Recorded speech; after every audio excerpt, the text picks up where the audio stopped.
evening, race fans, and welcome here to the first race of the new season, Season 2 of the BackFire Sim Racing Cup Series as we get ready to take to the hallowed ground of Daytona International Speedway. This is the BackFire 250 presented by Activity Hub Bally as we're getting ready for 100 laps at this 2.5-mile super speedway. I'm Seth Cole, being joined here in the booth by Scott Rankin. Scott, obviously a big opportunity for these drivers to start out the season with some good momentum, but it's a super speedway, which we always consider the kind of wild card races here during the schedule.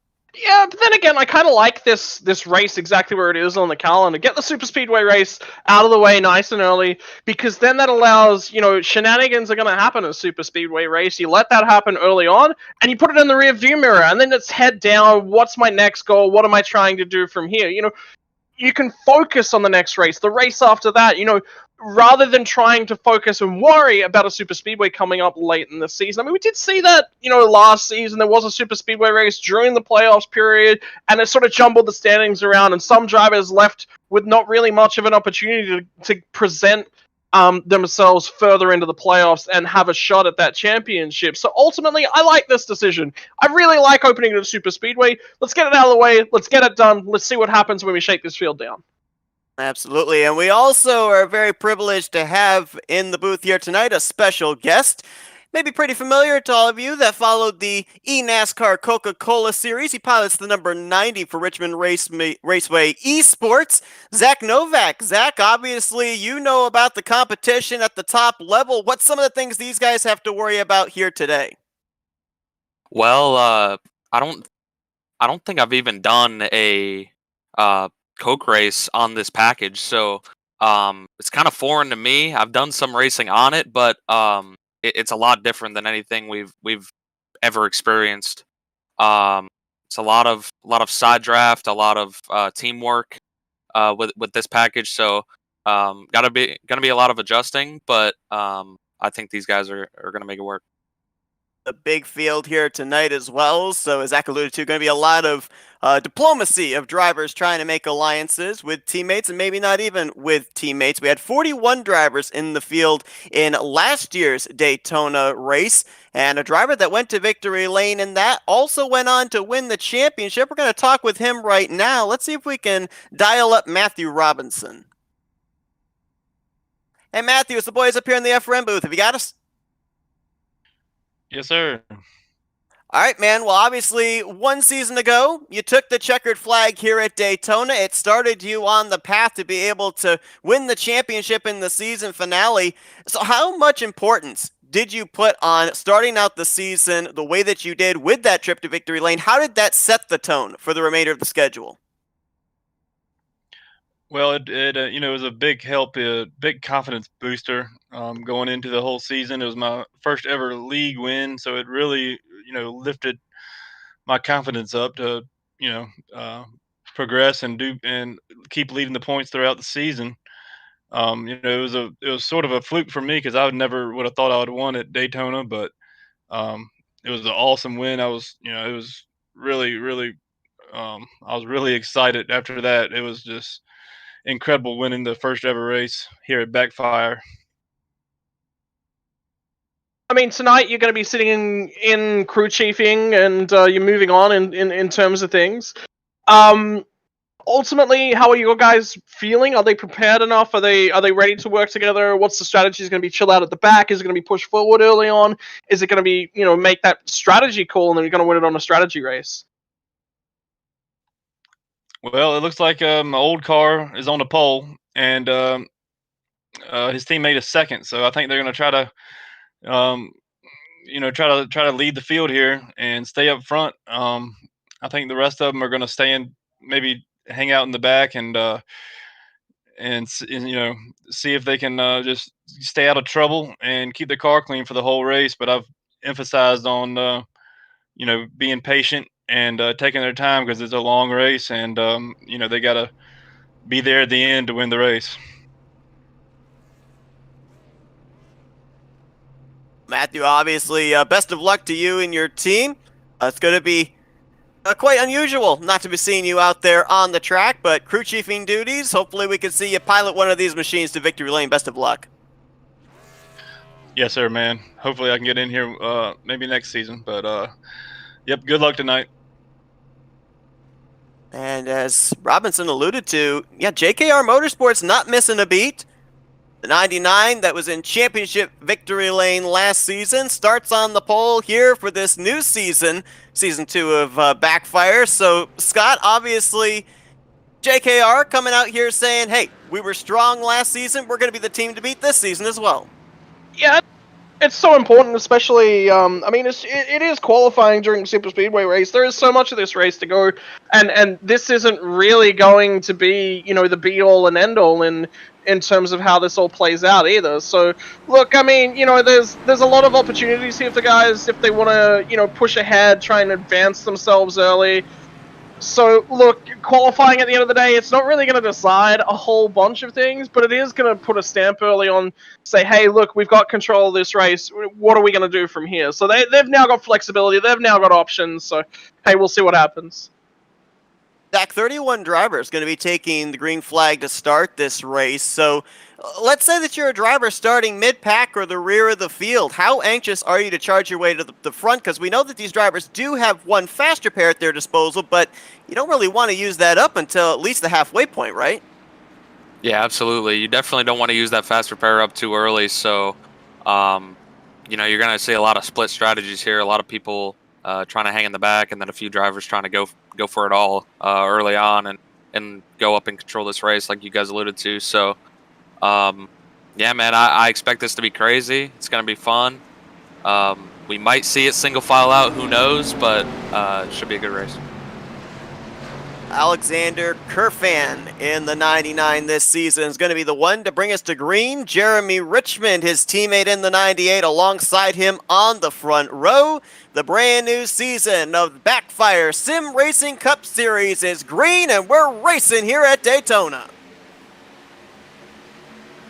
See early on, if these guys up the front, they can settle it down, they can work it out within their teams. Are we going to single file out? I mean, this is actually a perfect opportunity to bring Novak into the piece. I mean, what are you expecting early on in terms of strategy and how these guys are going to play it? Yeah, like I said, I expect some guys to drop to the back and try and miss any wrecks that happen, but I wouldn't be surprised if you see a lot of guys trying to go to the front. Like I mentioned earlier, it's a lot of aero stuff and a lot of teamwork, so wouldn't surprise me if you see some of these guys trying to get to the front and control the race early on. Interesting that one driver already playing the strategy card. The 13 of Christopher Papa decided to start this race from pit road, so maybe the safer spot on the racetrack for him. Obviously, though, he won't have the benefit of draft, so he's hoping that this thing doesn't go long enough that he would end up getting lapped, because no doubt about it, this big pack of 29 cars are going to make a lot more speed than he is all by his lonesome. Yeah, look, I mean, he's looking for an early caution. I mean, we did actually see towards the tail end of the clutch drop BackFire Sim Racing calendar that, things settled down a little bit. Everyone was keen to get into their groove, find their space, all of this bits and pieces. So ultimately, there are some options for a lot of the drivers that are out there if they're willing to take them, if they're willing to play conservative, if they're willing to drive themselves into that opportunity spot. Talk about bits and pieces. Zach, how about the fact that there's been a lot of moving pieces during the offseason? A lot of drivers coming back with same teammates, but there's been a lot of teams that have been formulated with new drivers, some new faces popping up into old familiar teams. So do you, during the offseason, try and make a relationship with the upcoming teammate you're going to have, or do you just come to Daytona, try and learn the racing style during practice, and then try to apply it during the race? Absolutely. I think you want to get any relationship stuff or getting to know each other out of the way early, right? And kind of figure that out, so when you get to the race or even practice before the race, we had a 50-minute practice prior to the race, so by then you kind of want to have everything settled out and make sure everybody's comfortable with each other, so you can just focus on the task at hand, and that's winning this race. So I would expect most of the teams did that. They kind of figured everything out, maybe any kinks they had, kinks in the road, and yeah. I actually want to go ahead and point out there is actually one driver in this field that I know quite well by the name of Michael Shaw, and I was warned prior to the broadcast, no favoritism. Just because he's an Aussie, he doesn't get the love and attention he deserves. But I actually know this guy quite well. Michael Shaw's general strategy for races like these is he does want to chill out at the back. He wants to sit on that fast repair, make sure that he's in the spot that when that big one does happen, he's got that opportunity. You're going to see different drivers. Some drivers are going to want to be in that mid-pack.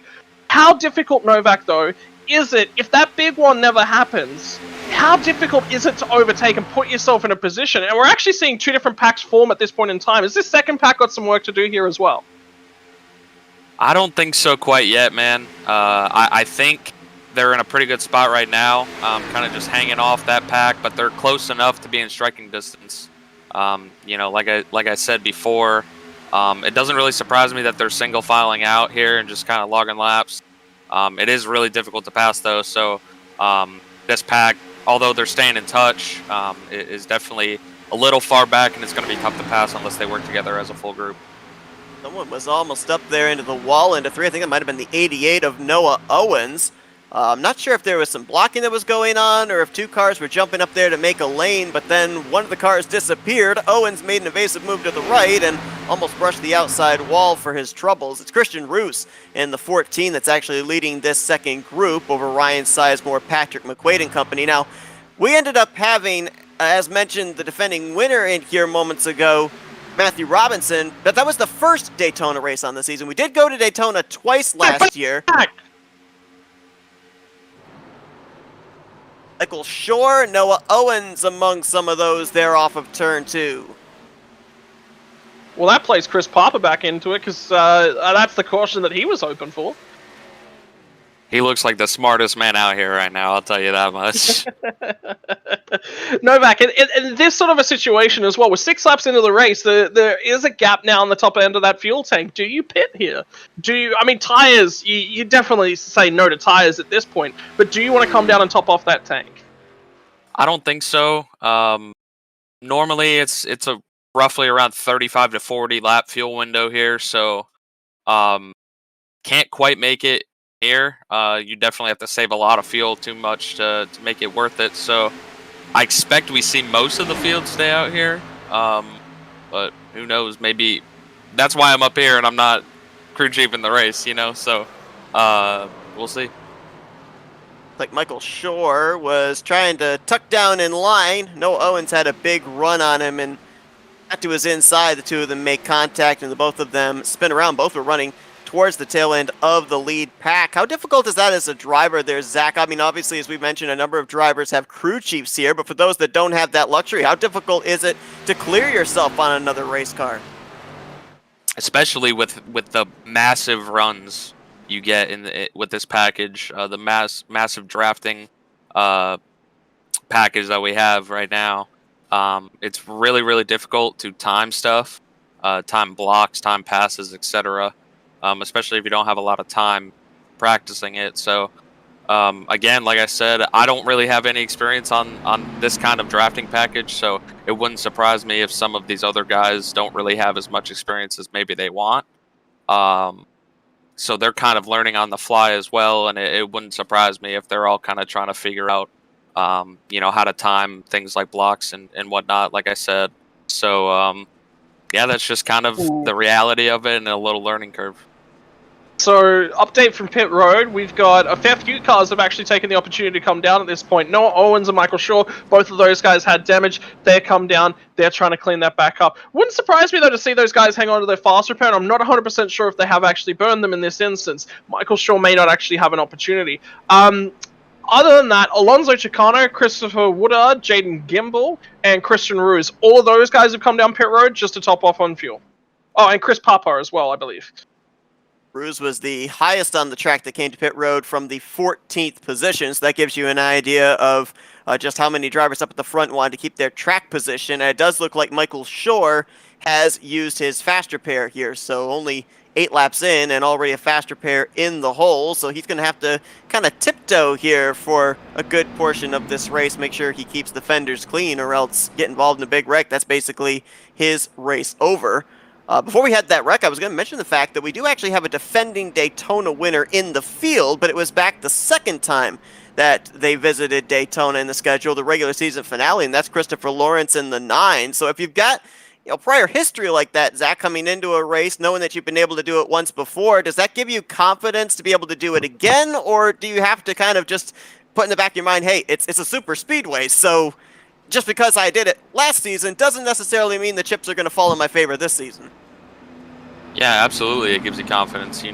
Although it is super speedway racing and it's a well-known thing that it's kind of more of a luck of the draw type of racing. There's still a lot of skill involved in it. So regardless, if you win a race on a track like this, you have to be skilled enough to be able to compete at the end of the race and put yourself in that position. So I think the confidence that Christopher is going to have in this race is big, and I think it'll help propel him to maybe a second straight victory. Obviously, some new faces up here inside of the top 10 that we didn't see last season. As leading us back to green, Alexander Kerfan of JKR Motorsports, who was outside. The guy was running second to him in those first couple of laps. That's Trey Whitehead out of Sizemore Motorsports. Back there in the 6th position, you've got the number 10. That is Dakota Knoll out of Radius Racing. Brock Whitehead in the 83, just behind him on the inside of row 4. Obviously, he is also with Trey Whitehead out of Sizemore Motorsports, and we've also got Tom Bourne back there in the 54 out of Rebel Racing, joining forces with drivers like Christopher Lawrence and Kyle Gartner, who were in the Final Four for the championship last season.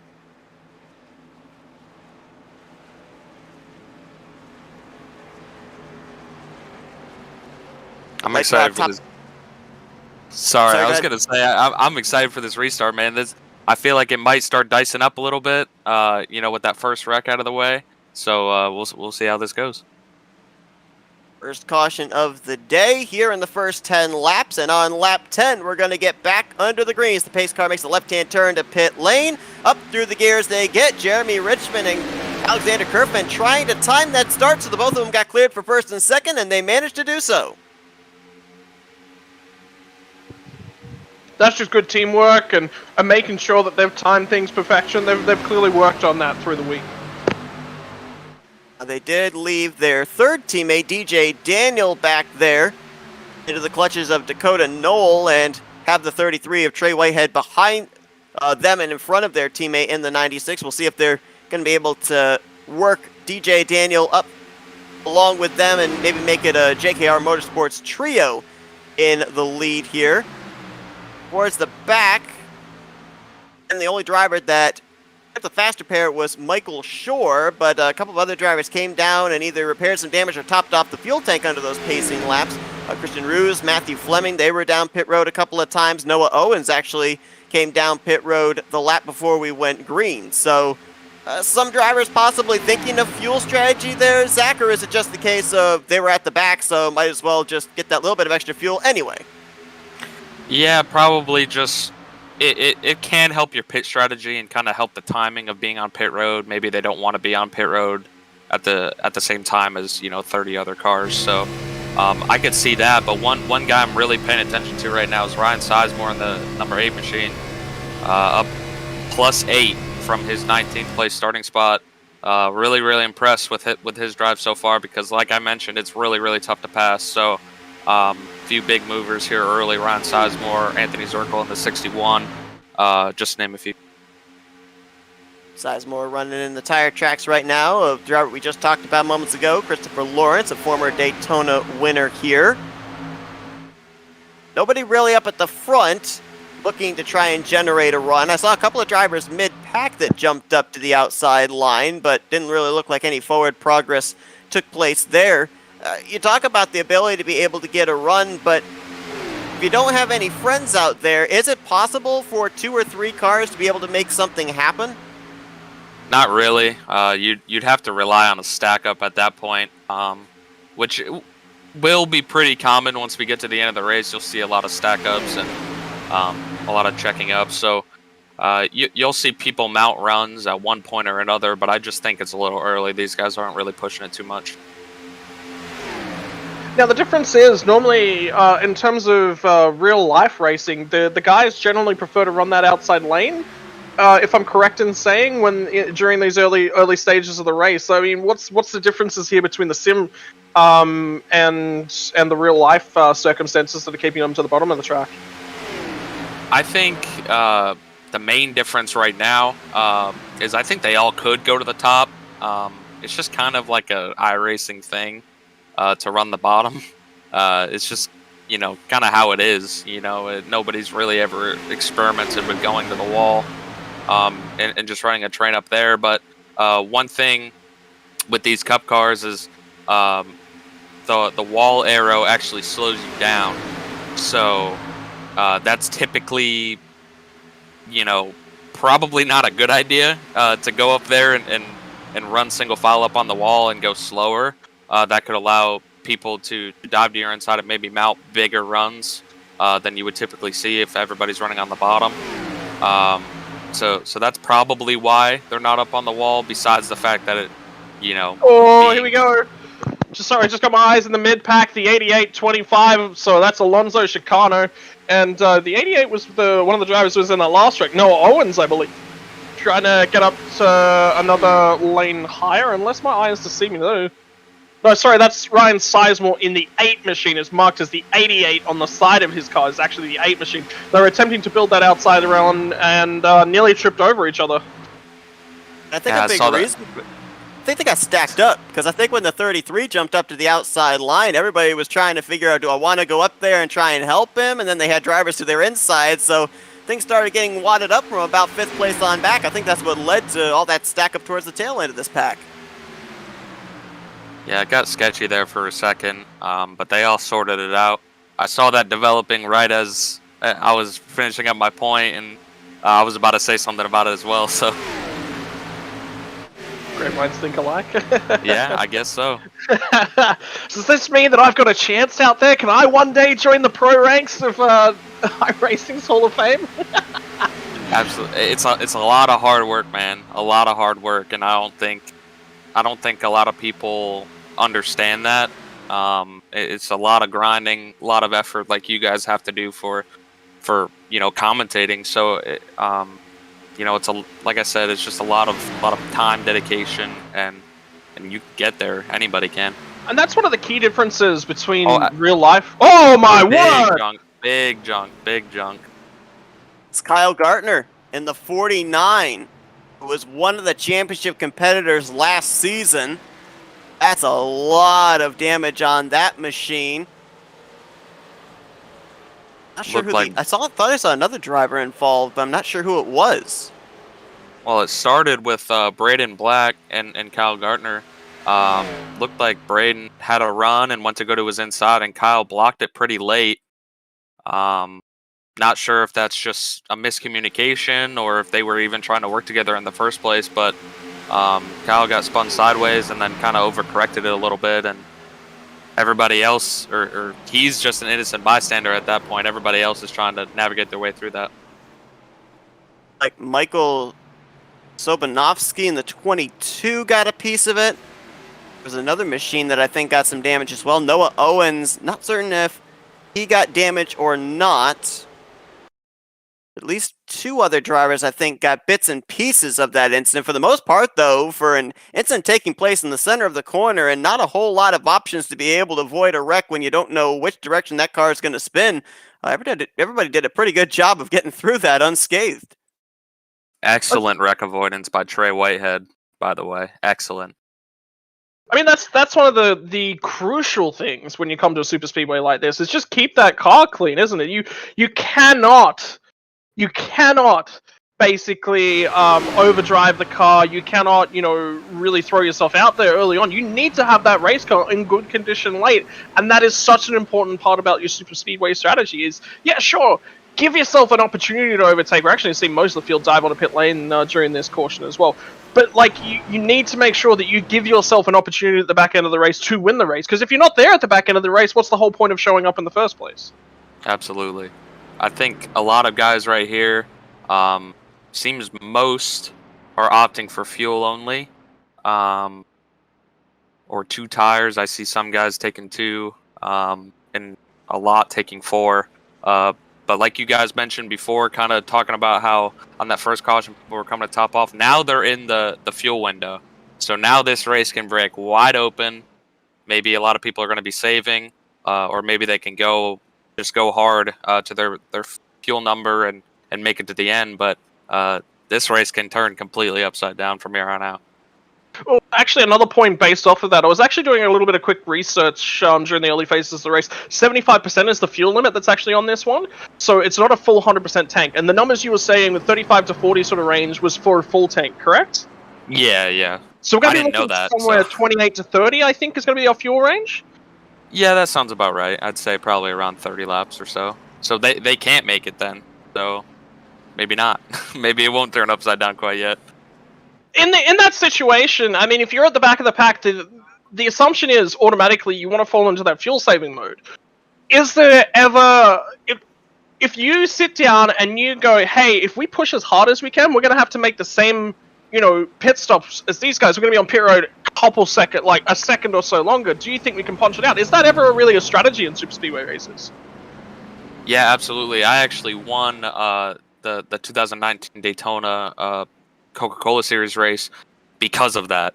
We had pulled some strategy to where myself and my teammate, he wasn't my teammate at the time, I was on Roush Fenway, but currently my teammate Jimmy Mullis, we short fueled the car, we filled the car on the previous stop, and then under the green flag stop we took less fuel, so we spent less time on pit road and came out in the lead, and that ultimately won me the race. So that's something that these guys are going to have to keep in mind is spending as little time on pit road under green flag conditions, because 1 second here can be the difference between 10 spots, which is a lot of track position. Well, 3 of the top 4 for this restart have not been to pit road since the drop of the green flag. They subsequently will be starting up here in 1st, 2nd, and 4th. Zachary Woods, David Modespa, and Gene Cato, all teammates out of Spin Move Racing. Michael Shore in that 07, also a teammate out of that stable. He was, of course, on pit road to take on that faster pair, being involved in the first wreck. That was about 11 laps ago. Everybody else was down pit lane under this caution. I was able to pinpoint the other drivers that were involved in the Kyle Gartner wreck. The 61 was one of the victims, Anthony Zirkle, as well as the 77 of Patrick McQuaid. Now, Gartner has obviously taken on a faster pair, and so too has Zirkle. So now we've got a total of 3 drivers that have already used their faster pair, and we're not even 20 laps into this race, but teammates Zachary Woods and David Modespa are going to lead us back here to go back green. So, we got some spinners back there, and we spun some tires. Lawrence has gone around into the grass. I also saw the 95 of Aaron Brown in trouble, but we're still green. We are green. We are indeed green. There was a car down there on pit road. The other car that I'm looking at and I'm really, really concerned for is Braden Black. He was right around where those checkups were really starting to happen. He was one of the first guys on the scene and first guys majorly impacted. He's also got a lot of front end and rear end damage. Expect him to be slow here. Looks like everybody saved it there, but a lot of people with big damage, so that's definitely going to shake this up a little bit. Obviously, the front pack is gone at this point, so these guys are really going to have to work together, even with their damaged cars, to try and give themselves a chance again.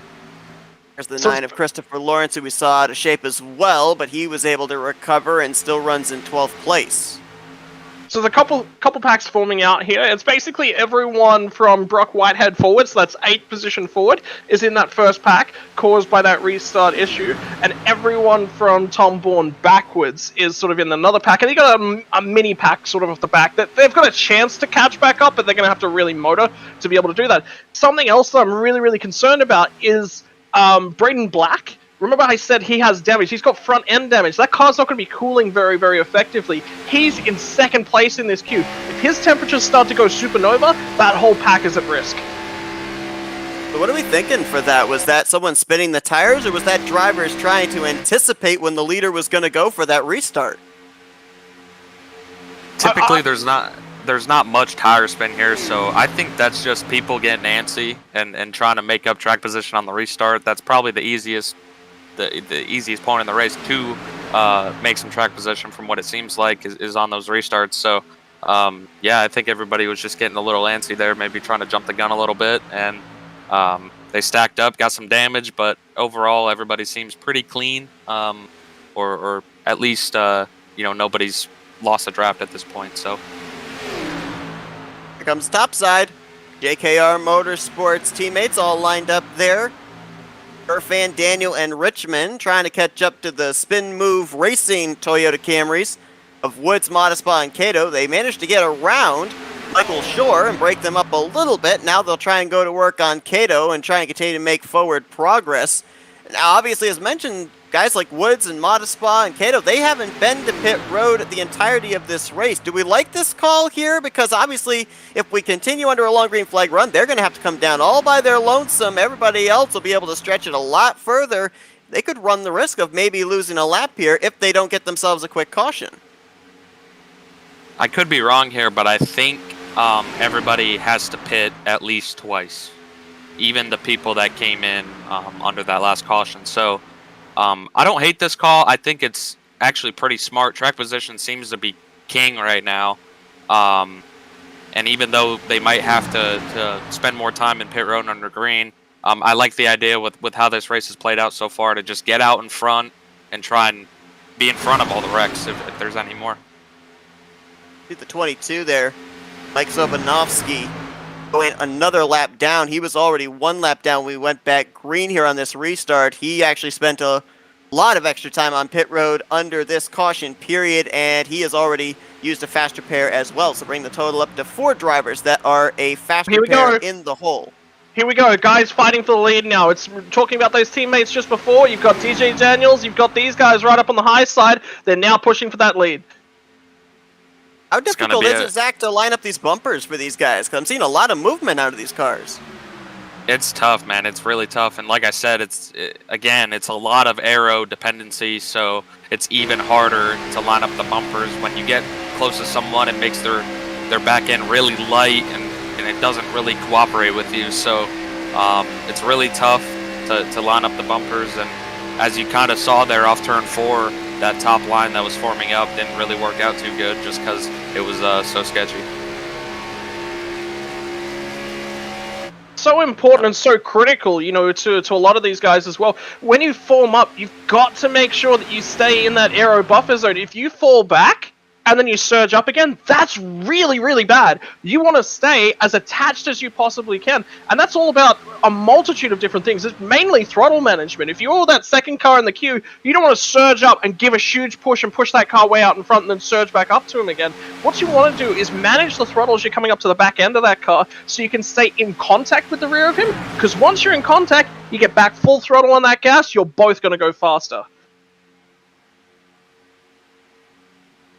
It's interesting. I'm looking at this second group back here. We've got 8 up in the lead pack, and then you've got just barely latching on the lap machine of Sobanovsky. But I mentioned about that damage on Braden Black, and we saw pretty much the full extent of it courtesy of the rear bumper cam on the 54 of Tom Bourne. He's the lead car in this second group, and obviously if you're going to have a group that's going to make speed, you've got to have a fast car out in front to be able to tow that line behind. With the damage on the front end, I'm not necessarily certain this is the car you want to have out leading this line. Absolutely not. It's a parachute, pretty much, is the easiest term to give it. Unfortunate for Braden that he has this damage, but they're really not going to go anywhere if he's out in front. So maybe they'll figure it out, or maybe they're just content with kind of hanging off the pack here and hoping that front pack wrecks. What about this top 3 here, Scott? I mean, do they have a number in their head of when they're coming to pit lane, or are they just stretching as far as they can here? So, well, 28 to 30, right? That's what we're talking about on the green flag conditions. We've now had 2 major cautions, two significant periods. I think we've only got about 3 to 5 laps before these guys have to come to pit road. So it's going to happen at that time. And the worst part is, whoever's the least good on fuel determines the strategy for all 3 of them. Because if you're in, say, Gene Cato's position, and you've got a heap of fuel on board, and you can go 1 lap longer than the other 2 that are in front of you, that's going to pop you out on your own. That is so bad. Because then all of a sudden, they're just going to fly on by you, and you've got no draft support when you exit pit lane. Alternatively, if he comes with them, he may jump them in terms of that pit strategy, and he may end up leading the group, and then that's a really, really bad scenario as well. So ultimately, he wants to make sure that he times his stop so that he still ends up in the third place position with these guys at pit. But ultimately, we're only a little bit away from that. And I think if you keep your eyes on DJ Daniel, and basically all of the 90 cars, they know that this is about to happen as well. That's why they're trying to form towards the top side.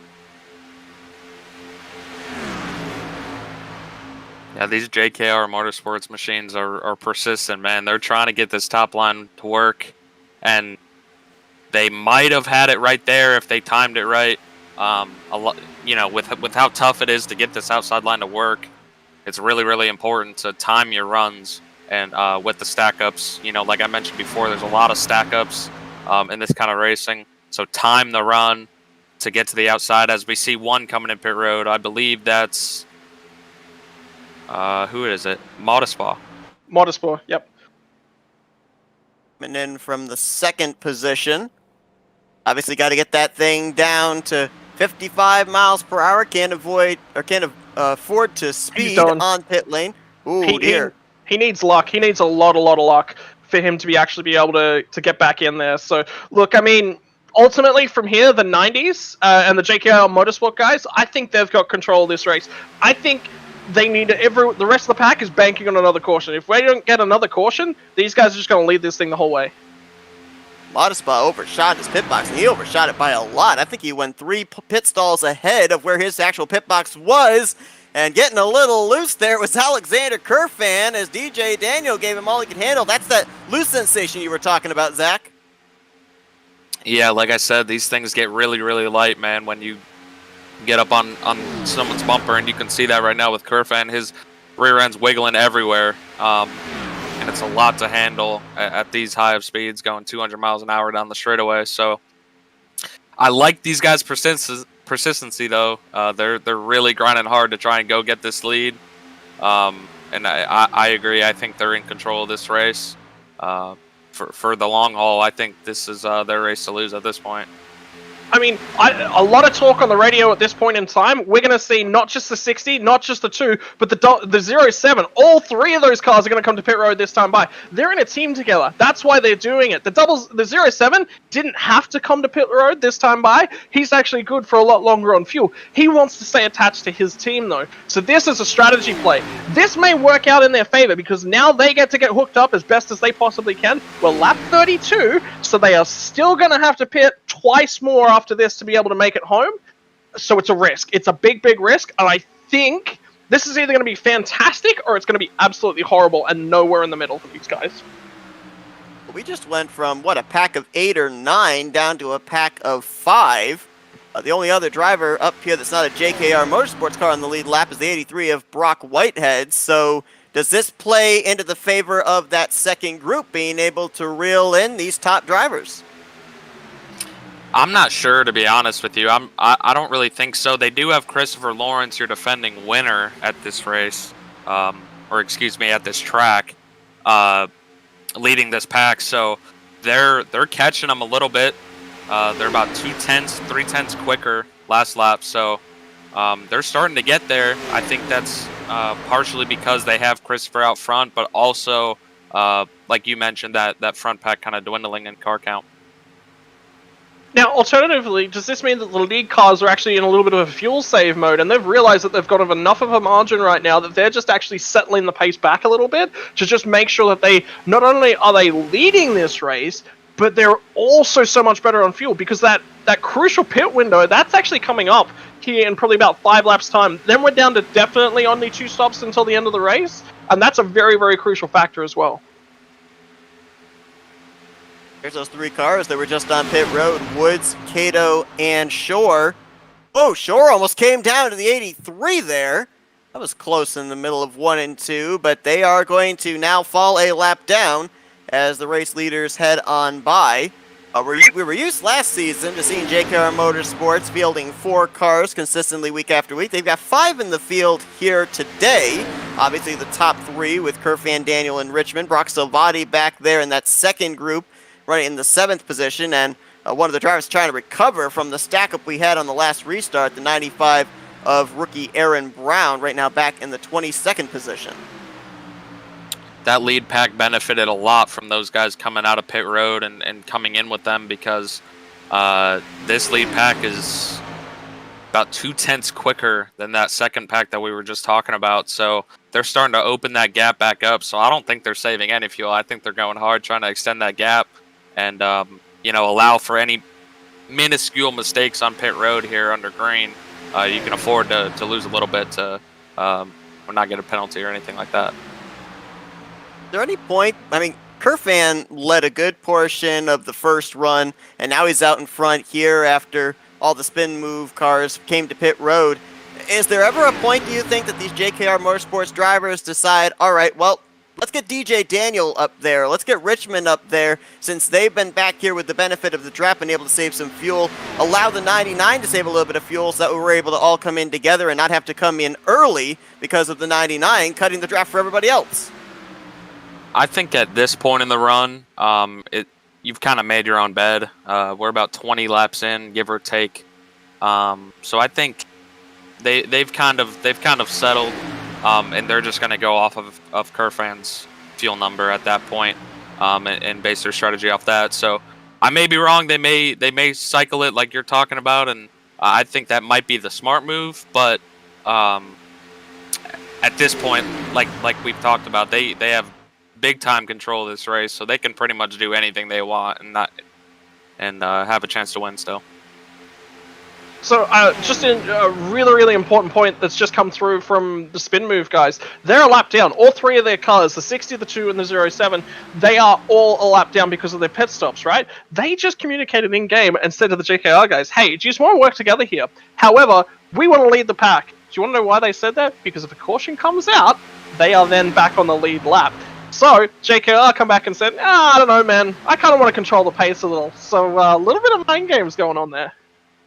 As said at the top of the program, a lot of times drivers have to put on their diplomatic suits and be ready to do some politicking, and obviously that's already going on here, not even halfway through this race. Alexander Kerfan started on the pole. He has been out in front for most of the race here today, trying to pick up his first win in his first start here in Season 2 of BackFire Sim Racing Cup Series. We're going to step aside for a quick commercial break, then we'll be back here to the action from Daytona as we go FRN side by side. Welcome, race fans. This is Paul Page, the voice of IndyCars. And today we're excited to present another IndyCar event brought to you by the Dark Horse IndyCar Series. From the Unzers to Mears, Foyt, and Andretti, now it's Corley, Peterson, Davies, Gardner, and Team. You can expect high speeds, incredible wheel-to-wheel action, and intense drama that you can only get in an IndyCar. So sit back and enjoy your favorite drivers from all over the world take the track. Dark Horse IndyCar drivers, start your engine.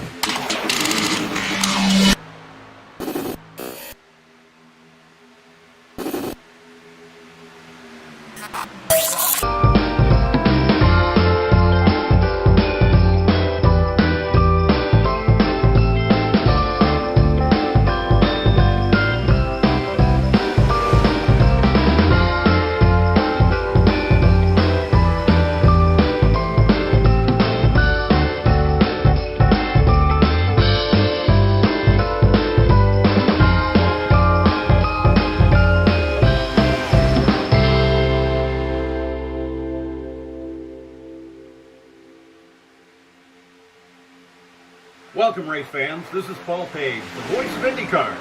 And today we're excited to present another IndyCar event brought to you by the Dark Horse IndyCar Series.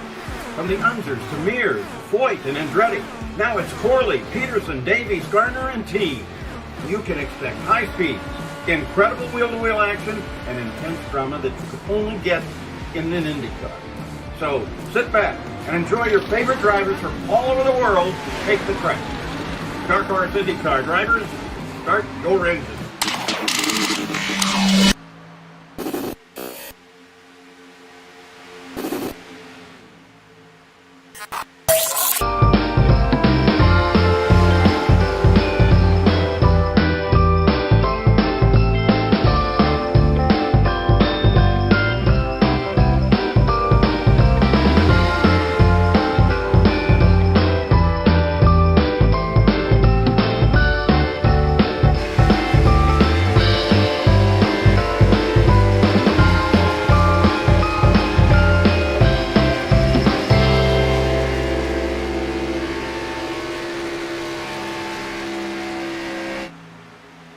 Welcome, race fans. This is Paul Page, the voice of IndyCars. And today we're excited to present another IndyCar. Welcome back to Daytona. Seth Cole, Scott Rankin, and special guest Zach Novak in the booth to bring you coverage of the first race of Season 2 of the BackFire Sim Racing Cup Series. The BackFire 250, presented by Activity Hub Bally. Closing in the halfway point here. I'm sorry, Seth. I'm sorry, Seth. I'm going to have to cut you off. It's not Bally. It's Bali. It's Activity Hub Bali. Bali is it's a really, really famous holiday destination for Australia. It's like, I don't know, the Cayman Islands, I guess, for you guys? It's like a really cool island getaway. We just go, you just drink like all week, and you on the beach the whole time. Like, that's what it is in Australia. Ah, okay. We didn't learn about that in school, so apologize for my ignorance. I'm gonna have to talk to the good friends of mine, actually, the Activity Hub Bali guys. So I'm gonna have to talk to them after the race and tell them, man, that Seth Cole is calling it Bali. Yep. You have to call them, tell them that if I ever try to apply there to blackball me, right? Automatically disqualified. No, I mean, Curve. Go ahead. Sorry, go ahead. I was going to mention Alexander Kerfan continuing to show the way here after starting on the pole position. Up to this point, it's really been JKR Motorsports out in front. We did have teammates out of Spin Move Racing out in front, but that was on pit strategy. They're now at the tail end of this lead group, one lap down. We are closing in potentially on when everybody else is going to have to start thinking about making green flag pit stops, and we've already seen a couple of drivers have pit road give them a bit of a headache. Yeah, you'll start to see these guys come into pit road probably by lap 50. I don't think they'll be able to stretch it much longer than that. So we'll see a lot of cars coming on pit road here soon. Definitely gonna shake things up a little bit. I remember how I was talking earlier. It was that lap 28 to 30 sort of realm. We're actually up on that lap 46. The last pit stops were served about lap 18, so we're right on that margin at any time now. Yeah, I don't think any of these guys can make it to lap 50, but I was just kind of getting at, like, these guys might be able to stretch it if they've been saving enough fuel, but lap 50 is the absolute latest we'll see any of these guys come in. I expect it to be more so within, like, that window you were talking about in the next, 2 laps or so on lap 46, 47. Is the target here to stretch it as late as possible on this stop so you can try and target getting to, say, lap 75 on the next one? Absolutely, yeah. You want to stretch this as long as possible, take 4 tires on this stop, and then you might be able to get away with, depending on how long you can go on this next run, you might be able to get away with a 2-tire stop and short fueling it. Heads up. Keep your eyes on that second pack. A bunch of drivers just called they're coming to pit road. And Lawrence is going to lead him down. Dakota Knoll, Brock Savati. It's actually the whole second pack. Nobody from that second group staying out. They fan out 3 wide with the 81. That was Jaden Gimbel. Had a little bit of contact with the inside pit wall as he tried to take it way inside there coming onto pit lane entrance. Gimbel actually got into the left rear of Tom Bourne, and that kind of sent him into the 5 of Gartner, excuse me. And that kind of shot Ron into the grass, and that might be a penalty for him. Spun Tom around, but I'm surprised there wasn't more contact than that. And here come the JKR boys onto pit lane. Ooh, 99. Oh, man, he really locked up that right front. He's actually going to loop it around on pit road entry. One of the drivers that has spent most of the day out in clean air still having difficulty getting that thing pointed back the right direction. I was about to say, what an excellent 360, but then it kind of revved up on him a little bit and spun the tires, and he did another one. So I guess a really nice, an excellent 720, but definitely not what Alexander Kerfan wanted. Oh. And the 98 machine of Richmond actually missed his pit stall and had to reverse as well. So that means that the 96 machine of DJ Daniels is going to lead at the head of this group with Brock Whitehead. And the other 2 cars are going to be a mile behind these guys. This has broken up this pack synergy massively. The 55 machine actually jumps him in the pit stop. DJ Daniels going to be looking around saying, where'd all my teammates go? Because, yeah, JKR had things pretty well in hand, and all of a sudden, couple of pit road mistakes, and only one of them is going to leave, potentially still inside of the top 5 when everything cycles around. Have Look a look at at Chris this. Lawrence. Your previous winner at this racetrack, Christopher Lawrence, coming to the front now. We said right before we went to commercial break that the JKR cars had this race. I said it was their race to lose. Well, they found a way to potentially lose it tell you on what, pit road, which is the easiest way to do it. The 99 got a penalty. The 99 100% for sure got a penalty because have a look how far the rest of his teammates and everybody else left. He's going to come out. He's lapped. He's gone from a lead to lapped. Wow. That's a big mistake. Man, how a race can change in the blink of an eye, and it's green flag pit stops, at least up to this point, that has played the major deciding factor into what this race outcome could very well be. These front two guys, DJ Daniel and Brock Whitehead, still aren't even hooked up, so Christopher Lawrence and Dakota Knoll are going to come flying right by them. They're going to take the lead here in the next lap or two. What an excellent job by them two. They broke away from the rest of that second pack. They're gone, and they executed on pit road perfectly to close this gap. But not just executed on pit road perfectly, they had a partner to execute with. I mean, it's executing perfectly on pit road can actually be a detriment sometimes in these sorts of situations. Take a look at the 83 machine. He did a phenomenal job to jump all the teammates from JKR on pit road. And now that's worked too well, because now he's only got DJ Daniels that's there with him, and DJ Daniels wasn't hooked up to him. So in that case, he's actually done too good a job on pit road. That is a good point. You need to do a good job, but you need to communicate that well with your team. Here we go. And execute it properly.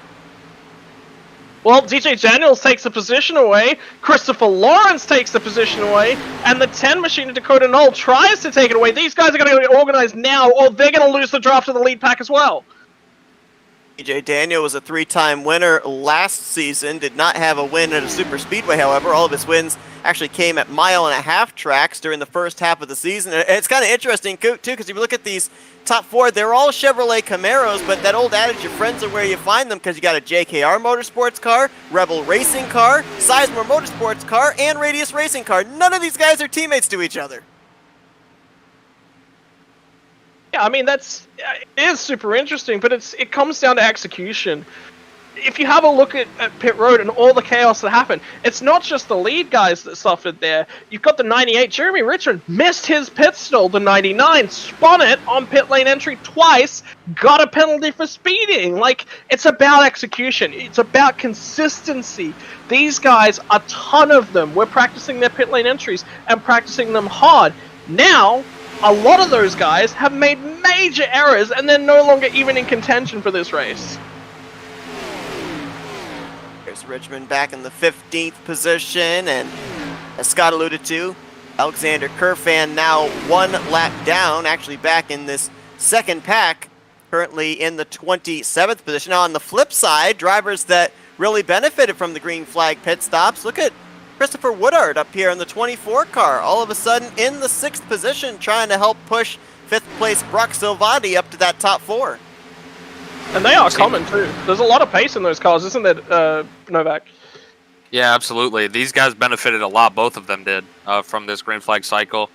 Brock up 22 spots from 27th, and then Christopher up 14 spots from 20th. So they're flying right now. Not quite as quick as the lead pack, just because the lead pack has more cars. But for a 2-car tango, they're doing really, really good. They're breaking away from Alexander Kerfan, and who knows, if that lead pack has some sort of issue, they can come catch them.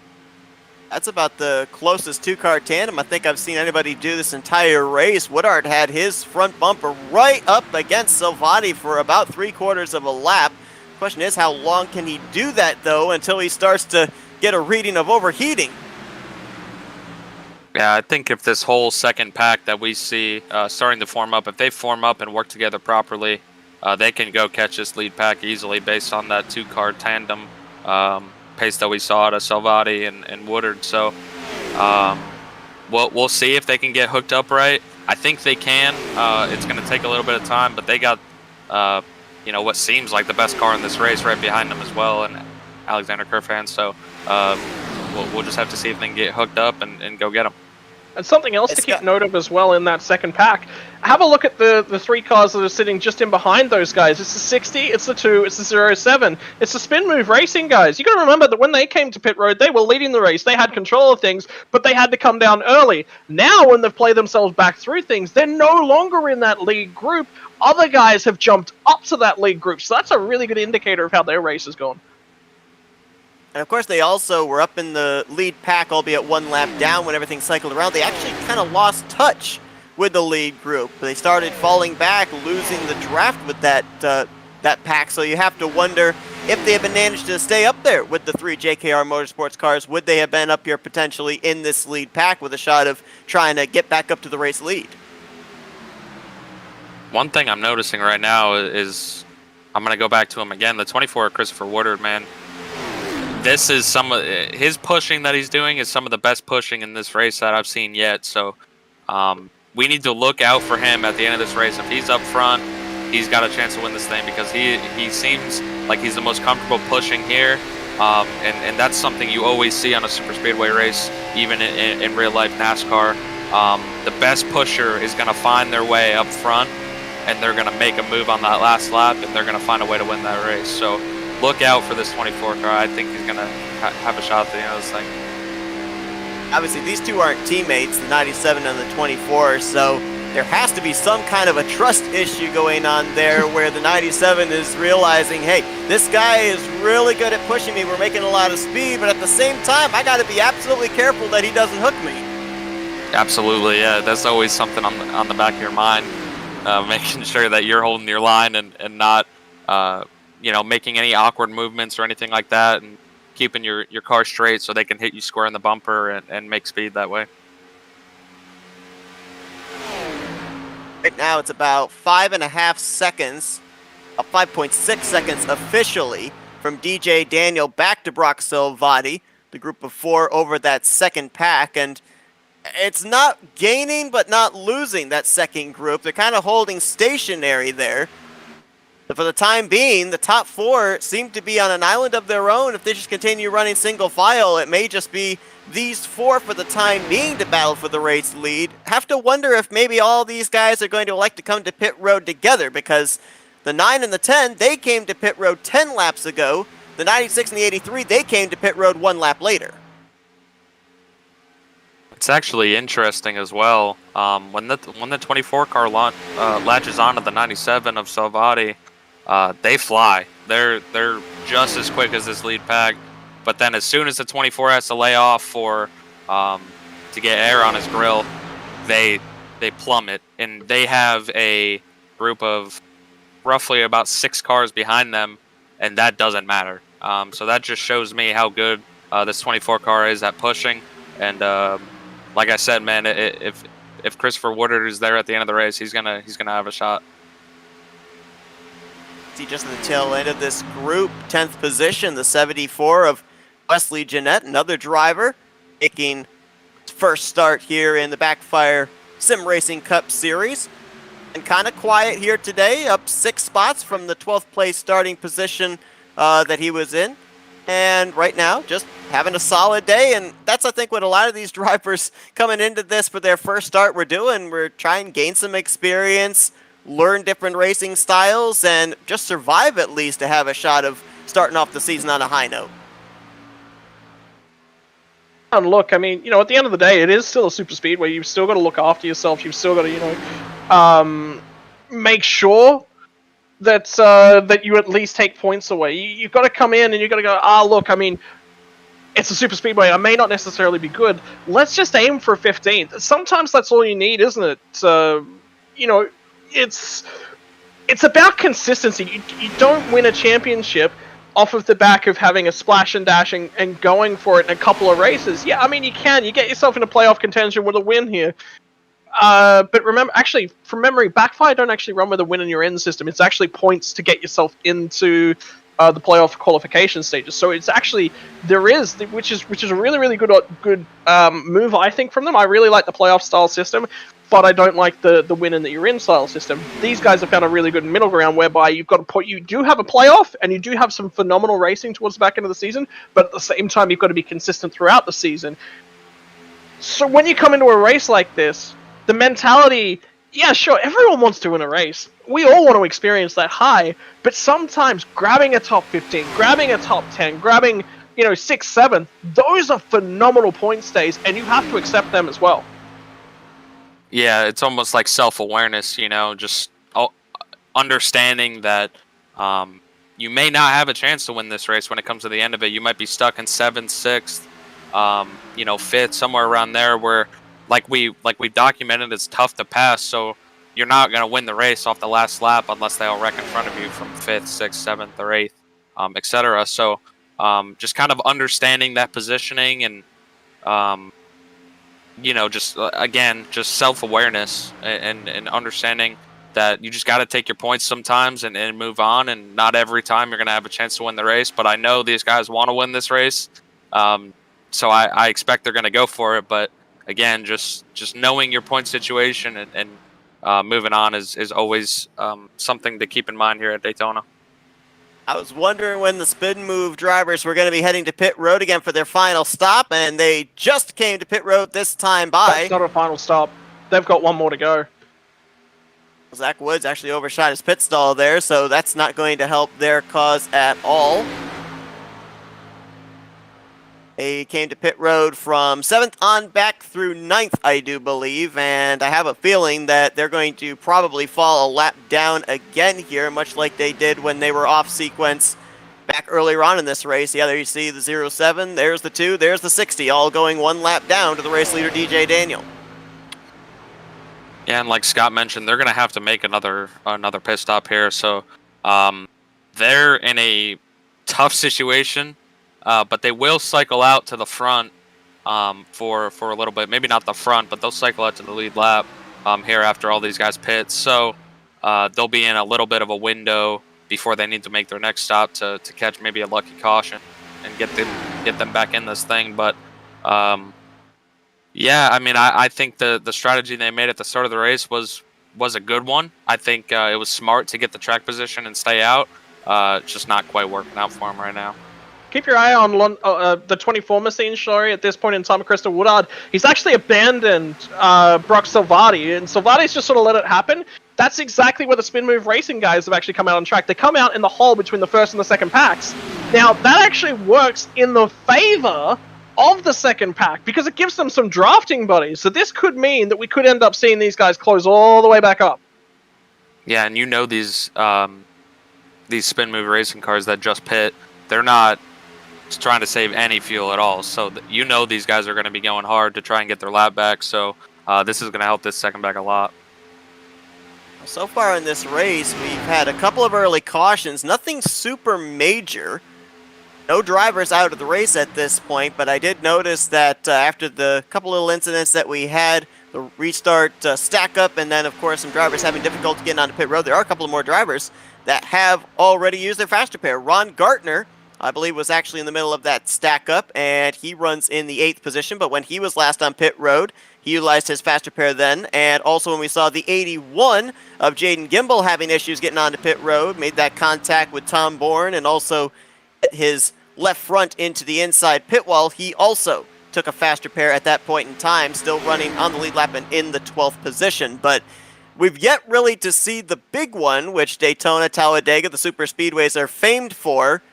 If we get ourselves a yellow flag and everything bunches back up, though, got to keep an eye on those guys because they don't have a lifeline anymore. Out as it is right now, I mean, yeah, it's not a big issue right now, but you're right. On that restart, that's generally what's the age-old saying? Cautions breed cautions. Yeah, there's a very good reason for that, and the reason here, I'm about to give you some spicy intel. The more car interactions that there are, the higher chance there are for wrecks, because you've got to remember that on every single car-to-car interaction, there is a small chance for a wreck. The more car-to-car interactions you create, therefore, more likely that you're going to see a wreck. When's the most car-to-car interactions? When you've got a restart because the entire field is bunched up. That's why you see it. That's actually come from a truck video that I know, not necessarily about the iRacing trucks, but actually about what causes accidents out in the real-world roads. So that's where that one comes from. Now, something I was actually thinking about pitching towards Novak. I mean, we were talking about the amount of time and effort that it takes to be a professional, you know, right at the top tier and at the top of your game in terms of iRacing. Talk to me more about that, because it's not just as simple as you sit down, you jump in the car, and you're good. And it's not as simple as the real-world drivers have it right now, whereby they're not practicing midweek. They're actually spending a lot of time in simulators back at their garages and trying to generate data for their crews to really put to work. But on iRacing, it's a different ballgame. You have exactly the track, exactly the car, and all the setup options that you can make to work. And you've got to make sure that you maximize every available opportunity to practice.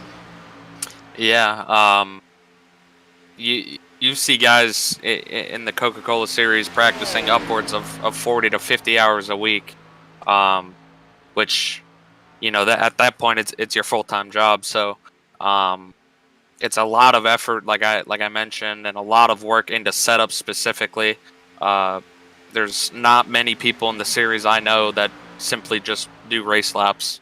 A lot of the guys in the series are tweaking on the setup and trying to make their car faster, which takes up about half the time. So it's a lot of collecting data with lap times and inputting those lap times to see if you went faster or slower, and tell you if a change worked or if it didn't, and just a lot of rinse and repeat and until you figure something out. And then it's not just that simple as well, because tire temperatures, tire wears, I mean, overall speed, that's phenomenal, but you've also got to manage fuel numbers, all of these other things. I mean, the reason that you guys work in a team is because one person can't collect enough data to be good enough for everyone. Yeah, absolutely. I personally have a crew chief and a spotter in the races, and then obviously I have my 4 teammates in the Coca-Cola series. One being Jimmy Mullis, who's my Richmond Raceway teammate, my corporate teammate, I guess you could say. And then Taylor Hurst and Corey Vincent, they're both on Team Dillon Esports. We all work together collectively, and we put in a ton of time into the cars, and we bounce ideas back and forth. And I'll tell you what, without them, it would be 20 times more difficult, like you were just talking about. It really is very beneficial to have a group of people you know and trust, and can learn stuff off of, and it makes everybody better that way. Of course, Zach Novak, the 2019 eNASCAR Coca-Cola Series champion, and also coming off that 4th place run last time out at New Hampshire. So congratulations on that. And I understand you guys are now winding down your regular season as well. I think you only got a handful of races until your playoffs begin. Yeah, 2 more races. We got Watkins Glen in Michigan until our playoffs start. So super excited for that. I'm not really expecting to be in the playoffs this year, unfortunately. Just didn't really start off too great. We've started to really string together some good runs here recently. It's actually the first time in my entire professional sim racing career that I've finished 15th, or in the top 15, excuse me, in 4 straight races. So that's a big deal for me. Shows me that I'm starting to figure out the consistency and running well on a consistent basis. So, like I said, I don't really expect to be in the playoffs this year. I'd love to be, but just trying to stay in the top 20 and maintain my license for next season, and support Jimmy in the playoffs. Obviously, he won that New Hampshire race, so gonna try and get him a title this year. And that second group, they were closing. Last time I checked, they were 7.5 seconds back. They had then closed up to 5.5 seconds, but Woods, who was leading this group, got loose. Everything stacked up, and man, they lost a ton of momentum off of 4. Michael Shore was trying to side draft Christopher Woodard down there in the tri-oval and almost turned him. So maybe some bad blood or just maybe a simple side draft. I'm not sure, but yeah, I think they still have a chance to catch him. It was a little rough there. They lost a little bit of time, but these guys have been working really good together. They've been making great time in this pack, and we might see them get there in a little bit. We'll see. Something else I want to actually... right? Well, I mean, you got to remember, you've got 2 different strategies here playing out on the racetrack in this second pack. You've got the spin move guys who've definitely got 1 more stop to go. They're trying to save as much fuel. They want to minimize that stop as best as they possibly can. And if there's a caution that comes out, they want to make sure that they're there and that they can get that caution and they're on the lead lap when it happens, right? But you've also got these guys in this second group who are trying to get up to the leaders. And you can see it, the 24 machine of Christopher Woodard, he really wants to push these guys forward. He wants to get them all the way back up to the leaders. So you've got guys that are trying to slow this pack down, and you've got guys that are trying to push it as hard as they possibly can, and the two strategies aren't meshing well, and unfortunately, Michael Shaw and Woodard is where that's coming together. And that's just simply a lack of communication. Obviously, these guys are... Oh, sorry to cut you off, Michael Shore. You're good. I thought he was going to dump it there on pit road exit. My goodness. And I was going to say, you know, obviously these guys aren't all talking to each other. They have team communications, but they can't talk. Well, obviously they can in game, but for the most part, it's harder to communicate when you're not teammates. So that, like I said, is just kind of a lack of communication. You know, two split strategies like Scott mentioned, and I would assume it would probably work out best to have Woodard leading this pack as he's actually going to pit right now. And we have one more up front pitting Dakota Knoll. That's really interesting. Well, because that's Christopher Lawrence. Remember, Christopher Lawrence and Knoll pit on the same lap. Lawrence has gone one lap longer, and he's actually going to try and hook up with the two that are in front of him. oh, As a caution comes out. Wow. That helps out a lot of guys, but especially those guys that were just in pit road. Dakota Knoll, Christopher Woodard, both of them. That's going to help them out a lot. Trying to figure out who it was that brought the yellow flag out. I'm not certain just who it was. It might have been a driver spinning onto pit lane. It might have been a driver spinning off of pit lane. I'm not certain who it was that brought this yellow flag out. It's in turn 3, Clifford Corvo and Ryan Sizemore. I'm not sure if any others got involved. It looks like Christian Roos got involved. I'm not sure if that's it. I believe that's it. So 3-car incident, nothing huge, but if they do have any fast repairs left, they're going to need to use them after that one. Sizemore and Corvo, that's a couple of teammates right there. You know what's really, really bad? Is that's the critical lap number that we're on right now. I actually think the 96 and the 83 car might be running out of gas on this lap under pacing. They are running so slow because they are dead in the water in terms of pace. They've got to get back up to this pace car without burning any fuel because they've also still got to make it back down to pit lane. These guys are so critical, and they may run out. They may not make it. Yeah, DJ Daniel is clutching right now. He's definitely very close on fuel if he's having to clutch under caution, so he might start sputtering here in a quick second. Saw earlier when Woodard was pushing Brock Salvati. This is what happens when you're trying to lock up the bumpers and you don't have them lined up. I think the 38 might have gotten to the left rear quarter panel a little there, bit of his teammate Ryan Sizemore, and nowhere for Christian Roos to be able to go. But boy, you talk about the old adage, cautions breeding cautions with late race restarts, Scott. We've just started to write the script for that, it seems. And very, very importantly as well is that a lot of these guys are actually, oh my god, there's a car out of fuel on pit lane entry. Somebody in that lead pack is going to get a black flag. Somebody has to get a black flag for that. That was the 38 who was, I think, trying to get it back to pit lane. Corvo, I believe he was on the tail end of the lead lap. And the 8 car is out of fuel as well. He's getting pushed by the 3. So at least he's going to make it back. So that's Josh Fabilita, who's pushing him all the way back to pit lane. If there is any penalties issued for passing under yellow there with that lap car of Corvo, it'll be to the 9 of Christopher Lawrence, the 96 of DJ Daniel, and the 83 of Brock Whitehead. Those are the only guys that passed him on entry to pit road. So if there is any penalties, they're the people that are going to get penalized, and that might be a tough break for them. The 8 car of Sizemore as well will be issuing penalties for a whole bunch of stuff. There's a lot going on here. There's a lot to unravel under this caution. Yeah, I believe, absolutely. Based off of what I'm seeing here, I think that the free pass machine would go to the 5 of Ron Gartner. There's going to be 18 cars in the lead lap if my calculations are correct, based on the fact that Dakota Knoll, Christopher Woodard, all these guys, they didn't have to come to pit road under this caution. They had already made their pit stop just prior to the yellow coming out. So everybody behind them that was a lap down, they're going to stay trapped a lap down. They don't have the wave around option. No, yeah, so you're looking at McQuaid, Tom Bourne, and Kerfan. All of those guys, they're stuck. There's nothing they can do about it. Everyone that's actually ahead of them, so I'm looking at Mike Stabonsky, Ron Gartner. There's a few guys that are actually going to be able to get their laps back here. What's going on with the 13 car as well? Chris Papa? Chris Papa's actually in the lead group, so ignore that. This is even a bigger win for these two guys that pit, or I guess these few guys that pit before that caution came out.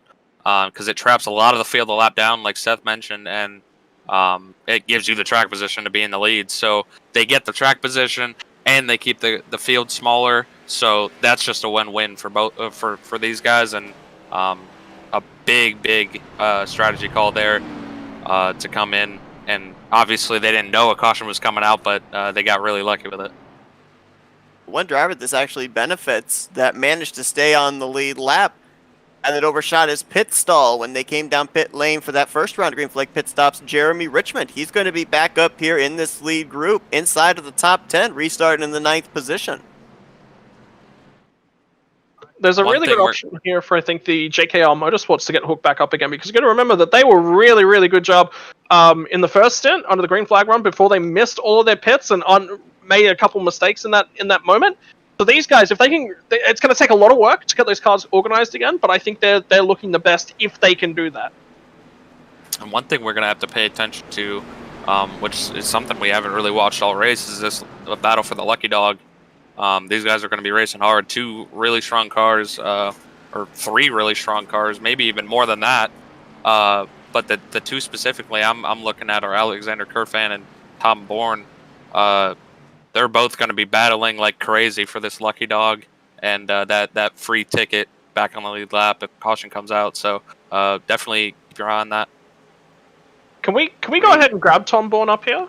Just quickly. We're about to go. Oh, actually, it's probably a little bit too late because Tom Bourne's actually our in-race report. Again. Lawrence is through the grass.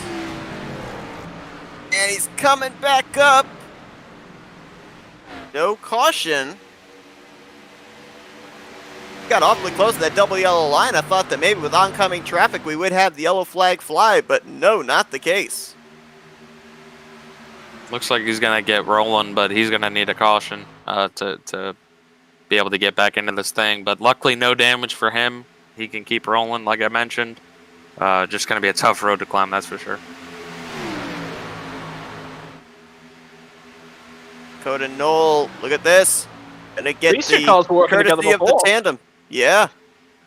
Roxovati right there as well. He knows what it's like to be pushed by the 24 car. How about Chris Papa there in the 13? Started this race from pit road. Figured that was the safest strategy, and now here, closing on 20 laps to go, he's up inside the top 5, but jumps up to the outside. No friends. He's going to start falling towards the back. Are you seeing what I'm seeing? The 90 cars all starting to work together, the JKR Motorsports group? 4 of them up inside the top 10 there for that restart, and now they are all lined up nose to tail. Silvati, Daniel, Aaron Brown, and Jeremy Richmond.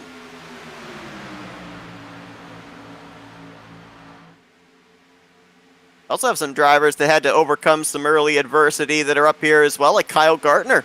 Had that hard shot in the first 20 laps of this race, had to use the fast pair. He's in 8th. And Jaden Gimble, who had the pit road issue on the first cycle of green flag pit stops. He's up in the 10th spot. I mean, one thing yeah, go ahead, sorry. I was going to say one thing I want to point out is look at this top 10 and look at their starting positions. You only have four cars, so less than half of your top 10 actually started in the top 10.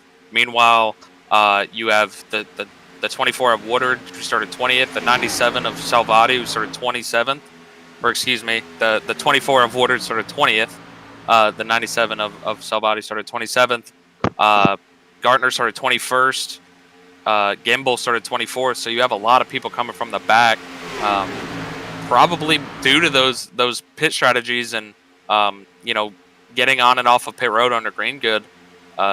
It's mixed up this top 10 a lot.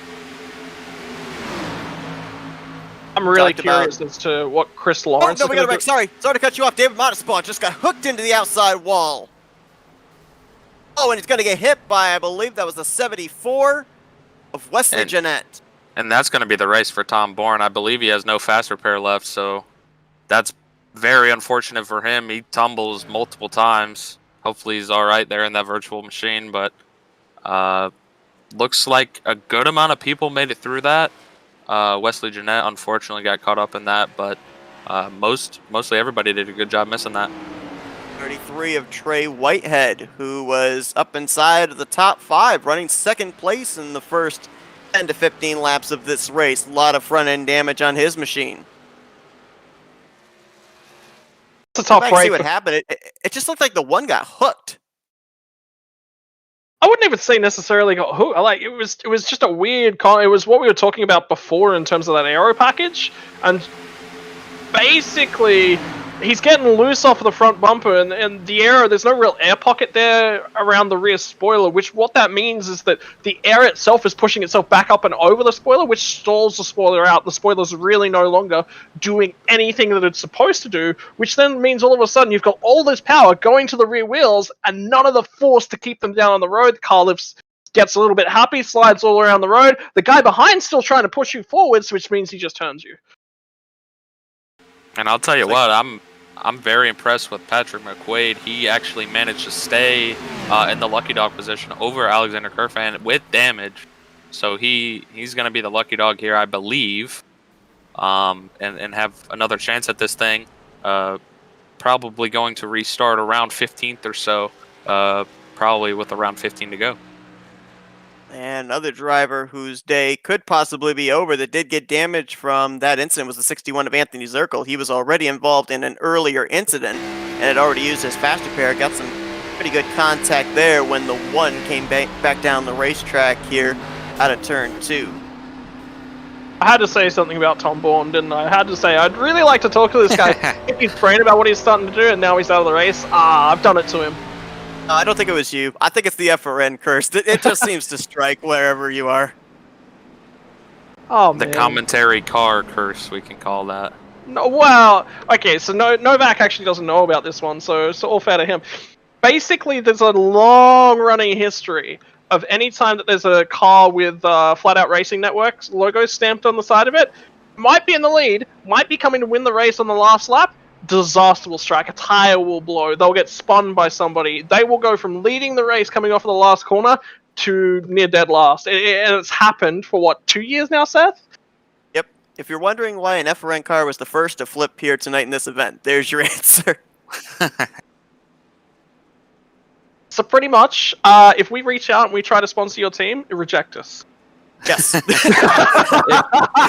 Now I'll tell you something. If you told that to Jimmy Mullis and he looked at this car, he'd say that it was the green on the car. He's superstitious about green. He raced one race with green on his car in the Coke Series and wrecked out of it and told that sponsor, get off my car. I'm not racing your car anymore. So he might have something there. Maybe it's the green. Who knows? maybe it's the green. Oh my word. Oh, okay. All right. We'll try it without the green. Thank you for the tip. We'll have to pass that one on. Matt Rodriguez, Worth a shot. Courtesy of Jimmy Mullis, take the green off of the car. Okay? Can you do that for me?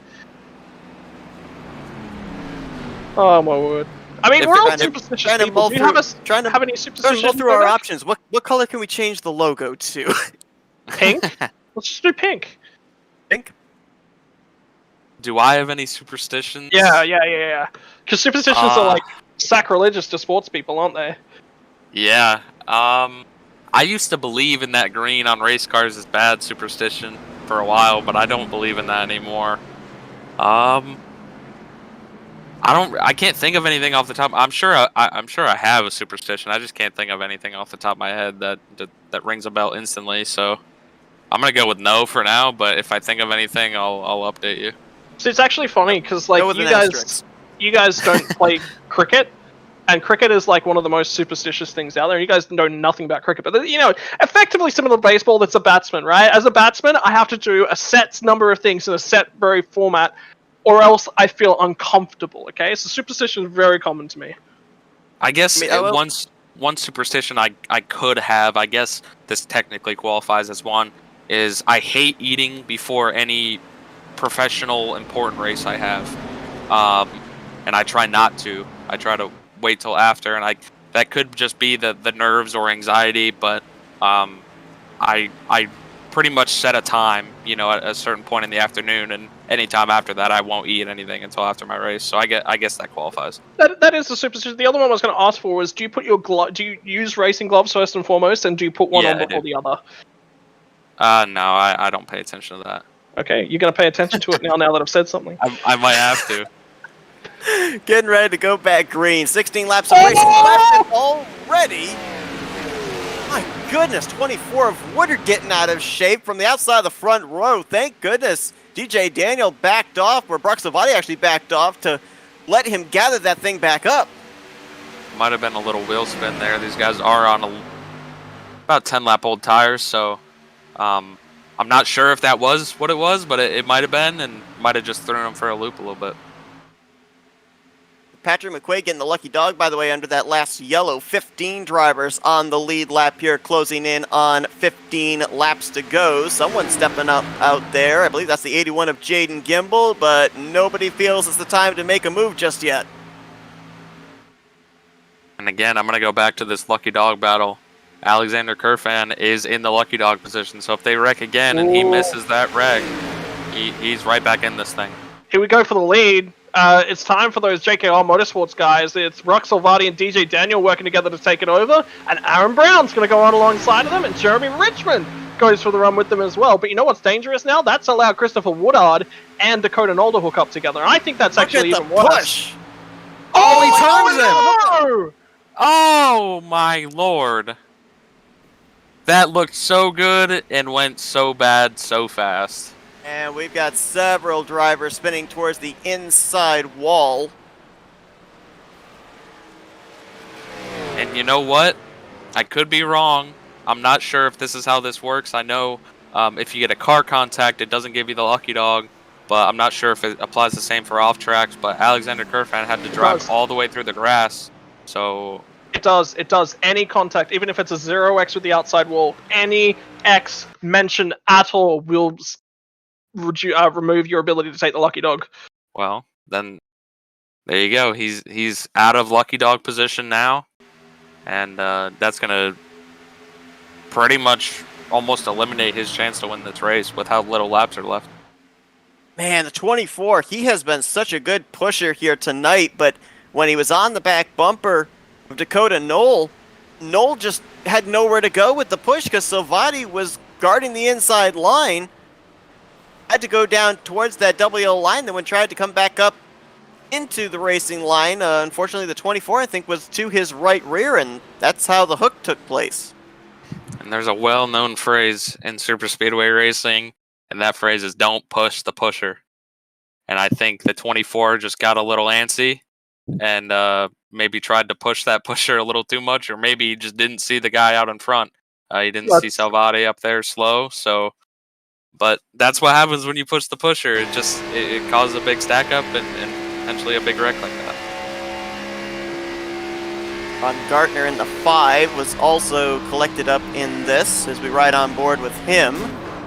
Oh, he gets a pretty good shot there into the 24 of Woodard. Hits him right around that fuel cell area on the left rear of the 24. So pretty extensive contact there on Gartner's machine. He already has a faster pair used up, so whatever damage he sustained there, he's just going to have to ride it out here for the remainder of this race.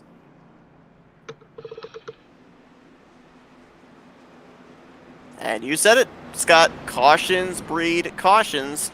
We had 2 early yellow flags in the first 20 laps of this race, went into a very long green flag run, and now, in the last 10 laps, the yellow flag has come out again a total of 2 times. Well, I'll tell you what, I don't know if this makes this race better or worse, because right now there's a whole bunch coming. And I mean, Kerfan's back on this lead lap. He's got an opportunity here. I don't know how many spots he's potentially going to be able to grab, and he's going to be restarting. Where is he right now? He's going to be restarting, what, 16th, I think? So, I mean, he's got an opportunity here. Look, if I'm in his shoes, I'm saying top 10's my target. I'm probably going for a high pitch of 8. Anything above that is just sweet, sweet bonus points, right? 8th is a phenomenal effort. 10th, you'll accept 10th every day of the week, Novak? Absolutely, absolutely. At Daytona, if you can get away with a 10th after the circumstances he had, absolutely, you take that all day. But I think he can get more than that, man. This 99 car is really, really fast. It's just gonna be tough, man. With like I said, it's really tough to pass, so it's gonna be tough for him to get up there. But I think if they can hook up with some of his teammates, I think he can get up there. But we'll have to see. So we're going to be getting the restart possibly in the vicinity of 10 to go. Yeah, looks like the lights are out this time. So we will be getting the green flag with 11 laps remaining here at Daytona. 29 cars are still running of the original 31. 15 on the lead lap with Alexander Kerfan getting the free pass under this yellow flag. The two drivers out of the race at this point, Tom Bourne and Ryan Sizemore. They will finish 30th and 31st in the season opener.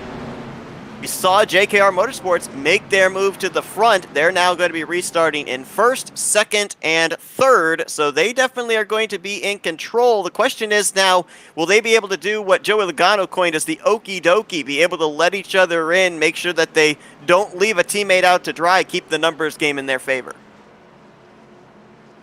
It's difficult to do. That is not easy to do, especially on the restarts. You've got to time it perfectly, and you've also got to make sure that you make that launch as the lead car and not get too far ahead of them that you don't get socked back and all of a sudden it creates checkups, exactly like what happened in that last restart. You saw them, I think a lot of the reason that the last cautions actually come out is because the 97 of Salvati got so far out in front of the 10 car and the 24 car. The 24 car didn't realize it. He can't see anything. That's what you got to remember from his perspective. He's pushing as hard as he can because he thinks they're still leading the line. He has no clue. Right? All he sees is a second line on his outside. That's all he knows about. So, look, I mean, it's difficult, but if anyone out of this league can do it, it'll be the JKL guys. And as Dale Jr. said, these giant, I'm not going to say the other word, but spoilers, these things are huge. It's really hard to see. So you are right. He probably couldn't see anything as we're going green here. Let's make sure they get through the gears safely here as DJ Daniel going to tuck down in front of Aaron Brown, and the JKR Motorsports cars will line up 1, 2, 3 to get us back underway with 11 laps to go. Let's crank it up here in the closing stages of Daytona.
Nine laps to go on the board. Salvati continues to lead over DJ Daniel and Aaron Brown. Now, we've obviously seen the JKR Motorsports cars work together the entirety of this race, but we know that as the laps whittle down, alliances go out the window. So at what point, if you're DJ Daniel or if you're Aaron Brown, do you think, all right, now is the time to go. Now's the time to make the move on Salvati for this race win? I think you wait this out, man. I think they're in the catbird seat, as you would say. They're in the perfect position here. If they can just stall any runs that come out back, not sure if there's going to be many runs that come out back, but if they can stall any of those and just hold this second and third position, they they have the perfect opportunity to sweep the or maybe not the podium, but the 2 top steps of the podium and take home a 1-2 finish if they just time this right. You're looking for a move. You might want to observe the drivers in 5th and 6th. Those are Rebel Racing teammates, Kyle Gartner and Christopher Lawrence, who had a Daytona win here the last time they visited this super speedway, the regular season finale back in season 1. Something interesting, actually, I was just sort of keeping my eyes on is, oh no, the 24. Oh man, he's trying to push. You got to remember, from Christopher Woodard's point of view, back in that pack, he's trying to push. He wants to push them back up to the leader. He was at the lead of this pack actually a few laps ago, but nobody wanted to work with him. Everyone wanted to run the outside lane. Nobody really wanted to decide where they were going, and now they've lost the draft to the guys ahead. If they're going to get back up there, like, they've got to work together, and they're just not doing it. We've also had an issue, I don't know if either of you guys caught it. Something happened to the 99 of Alexander Kerfane, who had just gotten back on the lead lap. He's on pit lane for what I can only assume is an unscheduled pit stop. That's a penalty. There's no way that that's not a penalty.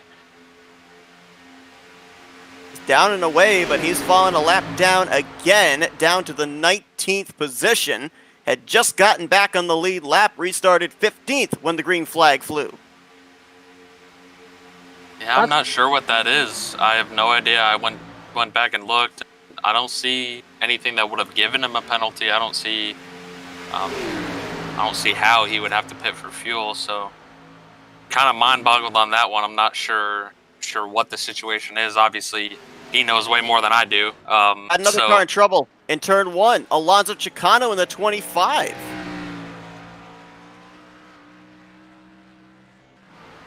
He's slow on the apron of 1 and 2. I don't know if maybe there was contact made and he just never came back up to the racing surface, which is why we're not under the yellow. That takes him out of this win. There was a contact between him, the 33 of Trey Whitehead, and the 07 of Michael Shaw. And Shaw, all 3 of those cars got spun quite heavily. So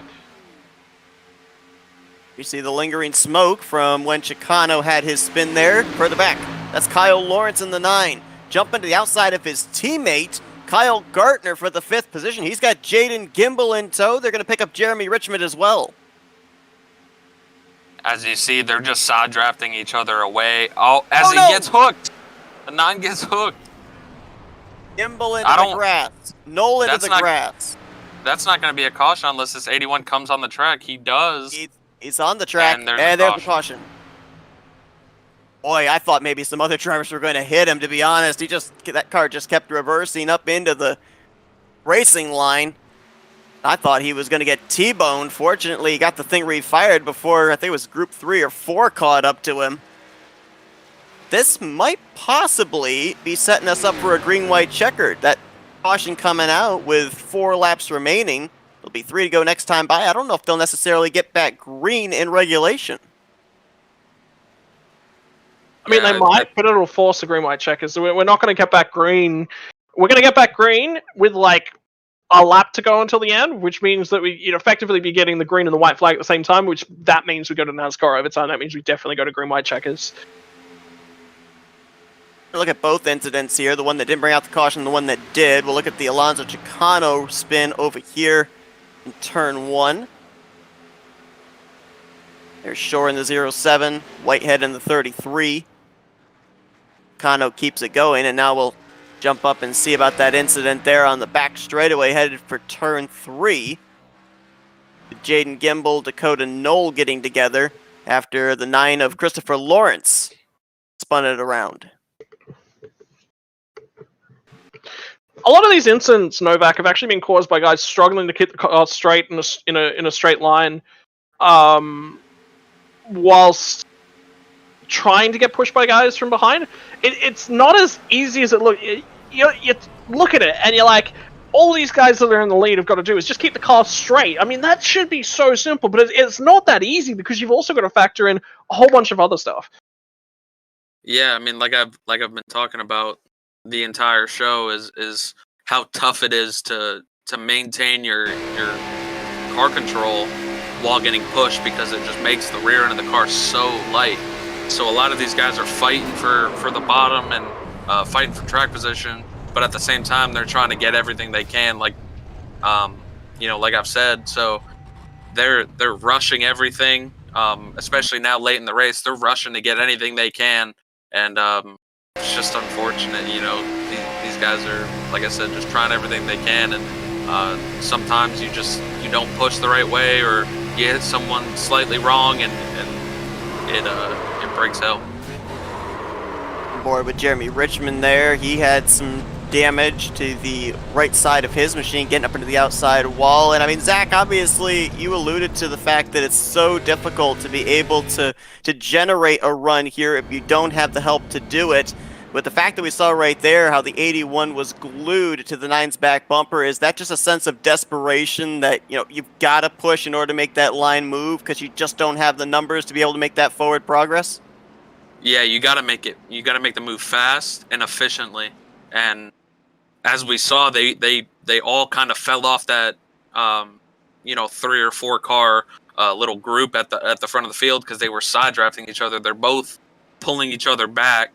And like I said, if you don't really make that move efficiently and fast, then you're going to get caught in that kind of side draft air bubble sort of effect. So you kind of lose all of that momentum you have, and it stalls you out really fast.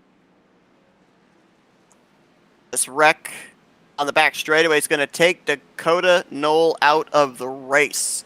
It's a tough break there for Dakota, making his first start in the season. A really strong machine up inside the top 10 pretty much the entirety of the day, up there with maybe a chance of winning this thing, and going to end the day in the garage area.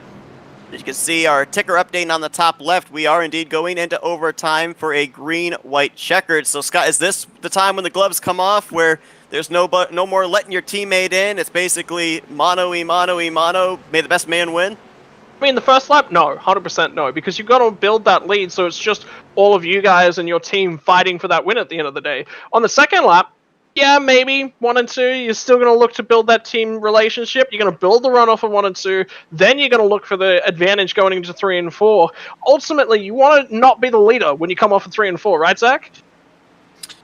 Yeah, I would say so, yeah. But with how track position's been king this race, you never know. If you throw the right block and obviously don't get yourself wrecked in that process, you're in the right spot. But I still think the 96 of DJ Daniel and the 95 of Aaron Brown are catbird seat. I think they have the best chance to win this race if they just get hooked up right here off this restart and make a run. 13 cars with a chance of winning this race. Theoretically 12. Christian Ruse got the lucky dog here under this caution, but he has to start at the very tail end of the field behind the lead lap and lap down cars. So 12 drivers to settle it out.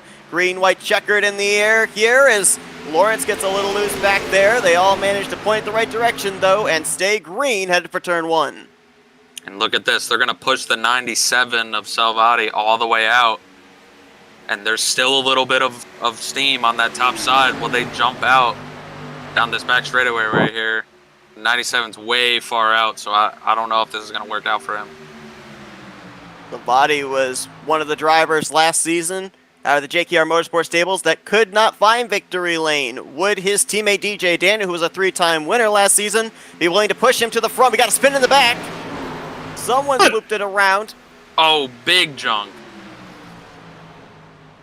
Caution is out as Brock Whitehead was involved in that one. Zachary Woods, I believe, got a piece. Christian Ruse in the 14.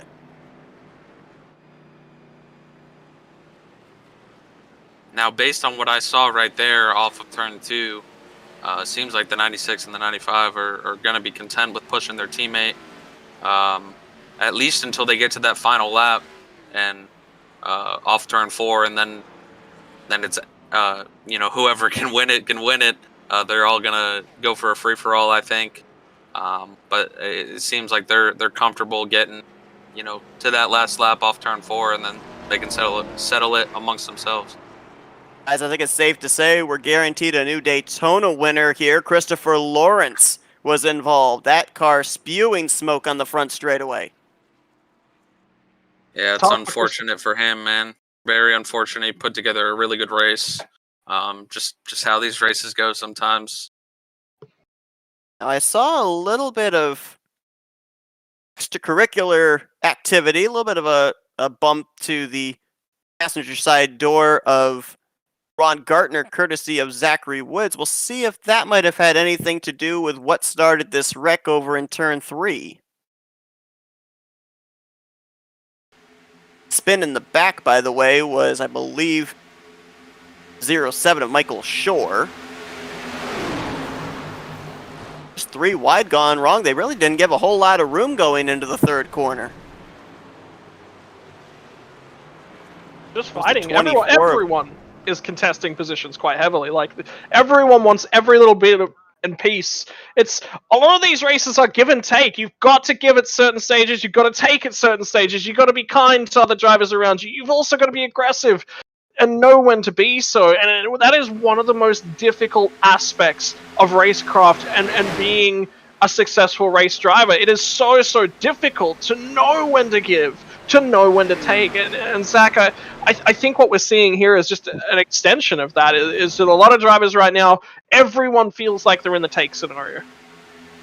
Yeah, I think everybody is in the take scenario besides the top 3. Everybody's not content with where they are, not content with the finishing position, it seems, besides those top 3 guys. So I expect this race start to be even crazier than the last. This is going to be our last chance at finishing this race under green. So should be an exciting one, man. I'm excited. All right, Scott, I want you to break out your thinking cap. You've already coined the term gap whack. What do we call what happened to the 83 of Brock Whitehead? Stupid is quite simply. Ultimately, okay. There's 2 sort of ways that you can really look at it, and I mean, from Christopher Woodard's point of view, he wants to get to the front. He's got to find somebody to push. He pushes the 60 car down low, and he's trying to give that guy the best possible push that he can because he wants to advance his position. Ultimately, he's pushing too hard. The final thrust? I mean, that's got so many connotations, though. That's, you know what? I'm going to refrain from trying to come up with any more further comments for the rest of this broadcast. Which reminds me, Zach, you want to hear the coolest thing that ever has happened? Seth just referred to it, gap whack. We no longer call netcode, it's now gap whack. Really? I've never heard that before. There's a gap between your cars, they make contact, they made a whack, it's a gap whack. Yeah, I can see that. But Seth's wrong with it, I did not expect it. It makes a lot more sense when somebody from Australia says it. I don't know why. Yeah, that is true. Just doesn't seem like an Americanized word. Who was that missed that wreck? Was it Alfonso Chicano? Yeah, that was Chicano. We rode on board with him. There's the 83 just shot across his hood. He completely missed that wreck unscathed. Clean car here. Restarting P7. Keep an eye out for him. He might have a last ditch effort here to come win the. At the moment, if you're looking for teammates to be able to work together, you've got quite a few of them up here inside of the top 10. Of course, your top 3, so Vadi, Daniel, and Brown have JKR. Kyle Gartner and Christopher Woodard out of Rebel Racing, they line up 4th and 5th. Chris Papa there in 6th, and his teammate Christian Ruse, who just got back on the lead lap under the last caution, they're lined up in 6th and 8th. So you've got those alliances that could take place here in the closing stages of this race. I mean, sure, but also you've got to look at who's got the damaged race cars. Now, if you're looking at that 13 car, that thing is missing the front end. That ain't going nowhere. However, Christopher Ruse is actually in a really good looking car. That thing looks clean. That thing looks mint. I think he's got a really good option. Keep your eyes on the 24. I think he's going to go backwards as well. Another damaged race car. Every driver on the lead lap in the top 13 as we go back green have used a faster pair. The only 3 that haven't are the drivers running 1st, 2nd, and 3rd as they're going to lead us back to green here once again. Another attempt at a green-white checkered finish. And Gartner's gotten left all on his lonesome out in that outside lane. That's down in front of his teammate, though, Christopher Woodard, so we'll see if those 2 can generate a run down the back straightaway. Daniel's going to jump up to the top. Yeah, I think Daniels is doing this nice and early because he knows that they have both lanes covered. If anyone comes up here to support Daniels, yeah, that's fine. That means one of their cars is going to win the race. He's falling back quick. Nobody did come to support him. He's going to have the 14. He's actually going to duck all the way up to the outside wall. He's 3 wide middle. that move might have been a little too early from DJ Daniel. Now it's 2 JKR Motorsports cars to hold off a hard-charging Kyle Gartner. They will receive the white flag. We will race back to the checkers now. And Brock Silvati keeping him in his rearview mirror for 2.5 more miles. I think he can. I think with his teammate out back, he's not going to make any too aggressive of moves. But who knows? Here comes Kyle Gartner. He's going to go to the top and get actually left out to dry by the 24. Hang on, the 77's coming to Patrick McQuaid. He got a lucky dog earlier as well. Yes, he He did. got a lap machine pushing him, I think, too. That's Matthew Fleming in the 4. Here comes the 96, forcing it 3 wide middle again. Right now, looking good off of 4 for Silvati. He's got Aaron Brown, his teammate, in tow. Brock Silvati, he was winless last season. He starts off season 2 with a trip to victory lane at Daytona. Oh, big rack off to the finish too, man. I mean, what a well-controlled race from the JKR Motorsports guys. They knew what they had to do. I think that DJ Daniels move, that is going to throw himself under the bus. He was not willing to play by the rule book. Or alternatively, was that a planned move? That's the other side of the coin. I gotta say, man, what an excellent job by all of the JKR Motorsports guys, but especially Brock Silvati, driving from 27th, pretty much almost last on the grid, to the win here. And he controlled a lot of the later half of this race. Did a really, really good job. Fairly clean car, didn't use a fast repair like Seth mentioned, so very, very strong performance. He's going to burn it down here in the grass. And he started this race from the rear of the field. The old adage at the super speedways is not where you start, it's where you finish. 27th place when the green flag dropped, P1 when the checkered flag dropped. And if you consider Brock Silvati last season, you alluded to it, Scott, about how with the system they've got, you've got to point your way in. Silvati missed a number of races near the beginning of the season, ran mostly full-time towards the second half of the season, and really had some good runs going, but then circumstances just seemed to never work in his favor. I remember there was a race, I think it was at Texas Motor Speedway last year, where he looked like the favorite to win and had an engine expire on him about midway through that race. So luck was not on his side. Maybe, just maybe, here in Season 2, this is a sign that things are going to be turning around and he'll be able to make it into the playoffs. That, but at the same time, whenever we were looking around and going, okay, well, who's going to turn it up and who's going to actually come out here and shock us with some strong performances, it was always the guys from the JKR Motorsports. Even though Matthew Robinson read a lot of the races, pulled out a lot of the wins, it was still, I was looking at DJ Daniels to be an outside dark horse to potentially have a shot. I was also looking at Brock Silvati. Yeah, he had a couple of mistakes, things didn't really go his way last season, but he was also, from my mind, one of the most consistent performers. DJ Daniels, what a move tonight. Wanted to get aggressive. I think that move there at the start, halfway down the backstretch on the first lap on that final restart, that is a sign of aggression. I think we're going to see a very, very different DJ Daniels this season. And I got to say, I love this burnout here on the front straightaway. They're not quite burning it down anymore, but they were for a minute there. I love it. Love the teamwork. Love the effort. These guys put a lot of time in, and you know, getting to burn it down with your teammates is something super special. You don't really see that in real life, but it happens plenty often on iRacing. That just proves how much time and effort these guys put in. I've seen a nose-to-nose burnout before. I don't think I've ever seen a nose-to-nose-to-nose burnout with 3 cars before. That's, I think, a first for me. And I mean, obviously, these guys very excited with the fact that they were able to bring it home first and second here. I mean, you know, Brock Silvati obviously with the win, but how about Aaron Brown in his first start for JKR Motorsports, bringing it home in second place? Yeah, excellent run from all of those JKR guys, but especially those two. And I want to point out as well, I brought this up earlier in the race. Look at the top 5. Look at all of their starting positions. Only one of them, that being Aaron Brown, started in the top 10. All the other 4 started outside the top 15. So, like you mentioned on the top of the show, Seth, your starting position doesn't matter here. It's where you finish. And those guys did an excellent job putting themselves at the front at the end of the race when it mattered the most. When we talk about the new blood here for this second season of BackFire Sim Racing Cup Series, look up here inside of the top 5. 3 of those drivers did not take a green flag through the entirety of last season.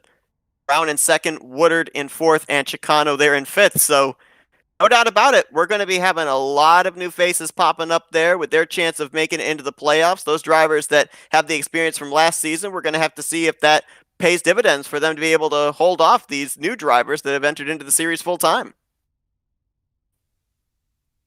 Look, I mean, at the end of the day, you can't take Daytona is really not a great form guide for where we're looking to and the drivers we're looking for next week. It's really just a crack in the surface. It's like open it up. Who's got some spicy moves? Who's going to come out and show something different? You get a lot of super speedway specialists sometimes because they think that it's one of their big opportunities to really come out here and win a race on the big stage.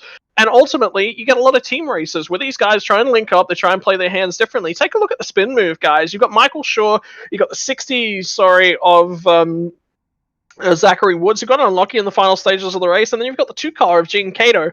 All three of those guys, they ran an alternative strategy. They used their heads. They tried to come up with something different. They created some really good track position. Ultimately, what this says to me, we've got a really healthy field here, and I think we're going to actually see a really interesting race next time out.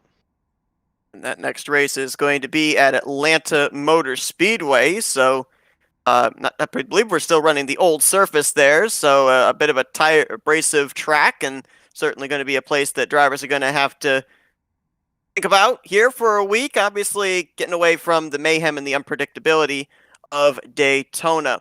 Let's see if we can talk with some of our podium finishers here tonight. And let's talk with a guy who, near the end of last season, had a chance for the championship. Here tonight ran into some early issues, but managed to battle back for a third-place performance here at Daytona. Let's talk with Kyle Gartner. Hey, Kyle, it's Scott, Zach, and Seth up here in the FRM booth. You got us? Yes, sir. All right, man. Well, the thing I got to ask you first off here is, we just alluded to it, the fact that obviously the race didn't start the way that you wanted. A lot of damage to your race car involved in one of those early cautions, and had to kind of tiptoe your way through the field to get back up there to the front, but you managed to do so. But how much are you on pins and needles when you know you've already used that faster pair, and how much does that play into the mentality of whether you would make a move or not for a position? Oh yeah. It means a lot. It really just changes the whole game plan. You have to be a lot less aggressive. You gotta plan out your moves, and being back there after that one restart where the field scattered, that really was tough to get back. But I got a good line together and got some good pushes, and we caught back up to the pack. And I lucked out also as well with the fuel on the second pit stop. Look, I mean, tonight's race was definitely interesting. I mean, there was a lot of guys pushing quite hard. I think there was a lot of criticism leveled by a lot of drivers at one of your teammates in the 24 car. It's difficult. Super speedways don't create a lot of patience in drivers, and it creates interesting scenarios. I think you did a phenomenal job as a pusher. How did you guys handle that as a team, and was there a real team mindset there trying to get you guys to the finish line? Oh yeah. I would definitely like to thank all my teammates for everything that they did in this race. Woodard definitely pushed us, or pushed me at least at the end there, and got me down in the bottom lane. So that really helped a lot. But unfortunately, there was just a few touches where he ended up losing some ground, and I just mistimed it. But yeah, really, in races like this on the super speedway, some people are a little less aggressive, other people are a little bit more aggressive, but the only way you're going to get up to the front is being more aggressive and hanging right on the back bumper of people in front of you. Hey Kyle, great run tonight, man. I'm very impressed. Third place run on the podium from 21st. My question for you is, what was your approach going into this race? Did you think about riding in the back or going to the front? I noticed, obviously we talked about you got involved in a wreck early, but what was your approach before that wreck, and then how much did it change after that wreck? Well, going into the race, it was all going to depend on where I qualified. If I was up towards the front, I was going to run hard, um, just to stay up front as much as possible. Because when you get in the back, that's where you put yourself at risk of running into a wreck. So um, I ended up having a little bit of a bad qualifying. So that changed my whole game plan to kind of laying back. I was slowly starting to move up. I think when I got turned, I think, around like 14th, and that would have been about 5 positions already. And then after that wreck, obviously, yeah, it really just changed everything. I had to lay back, and then that restart really fanned everybody out, and it was just a matter of finding partners on the track, even if they weren't your teammates. Well, Kyle, what a great way to get your season off to there with a third place run here at Daytona. We documented the fact that you were in the championship battle last season. Hopefully, this is the start to being able to make it into the final four to compete for the championship this season. Obviously, a long ways to go here on the schedule. Best of luck at Atlanta next week to try to continue on this momentum. But now we're going to give the opportunity for some thank you sponsors and shout outs. Yeah, I would definitely like to thank Chris and Chris for putting on this league. It's a lot of work behind the scenes. I want to thank you guys for putting on a great show. I had a bunch of family and friends watching, and they always love the broadcast.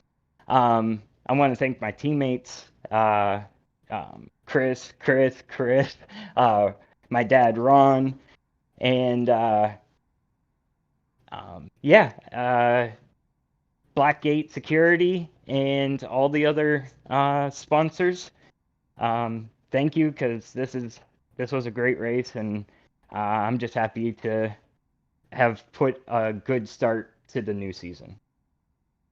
That's Kyle Gartner. He finishes P3 after a wild finish here in the season opener at Daytona. Once again, congratulations, Kyle. Best of luck to you next week at Atlanta. Thanks. Hope to talk to you next week.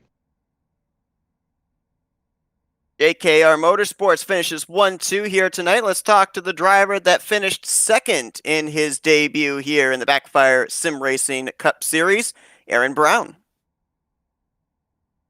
Aaron, it's Scott, Zach, and Seth up here in the FRM booth. You got us? Yes, I do. All right, man. Well, obviously, your first time here racing under the BackFire banner. A lot of good teammates out there, obviously driving for a team that won the championship last season. So what were the nerves like coming into this one, knowing that you had so many good teammates in the field? You guys qualified up there, sweeping the front row. Was the confidence level high, or were you guys kind of just playing a little bit conservative to start with, see how everything played out here with it being a long 100-lap race? Yeah, our confidence was high, so either our strategy was be conservative, all of us in the back or all of us in the front. Kind of got separated later on in the race there, but the nerves weren't too high. I knew I was in good hands, had a good team behind me, so it was a good team, so I knew we would do good, and yeah, so it was a crazy race. I'm glad I was able to get the top 3. So. A question for you is that look, it was definitely difficult. It wasn't an easy race by any stretch of the imagination, but it looked like you guys had the strategies, had control of the pack, and then the teammates, they come a little bit unstuck under the first round of pit stops. I mean, we saw the 99 machine drift a long way back. Yeah, he spun out on pit road. He messed it up, and well, during those first round of pit stops, I got turned on that restart. Luckily, I was able to catch that caution later on, but we got split up there, and most of us recovered, but some of us didn't, sadly. But we still all had a very good finish, and all of us in the top 15, I'm pretty sure. So it's really good. Yeah, Aaron, great finish for your debut in the series. Started 10th, obviously. So started in the top half of the field and came home second. What was your approach to those final restarts? Obviously, you were hooked up with your teammates there, so and we saw the 96 of DJ Daniel, try and go make a move down the back straightaway. Did you have any plans at all to try and jump out and win the thing, or were you just settled, for a solid finish and pushing your teammates to the win?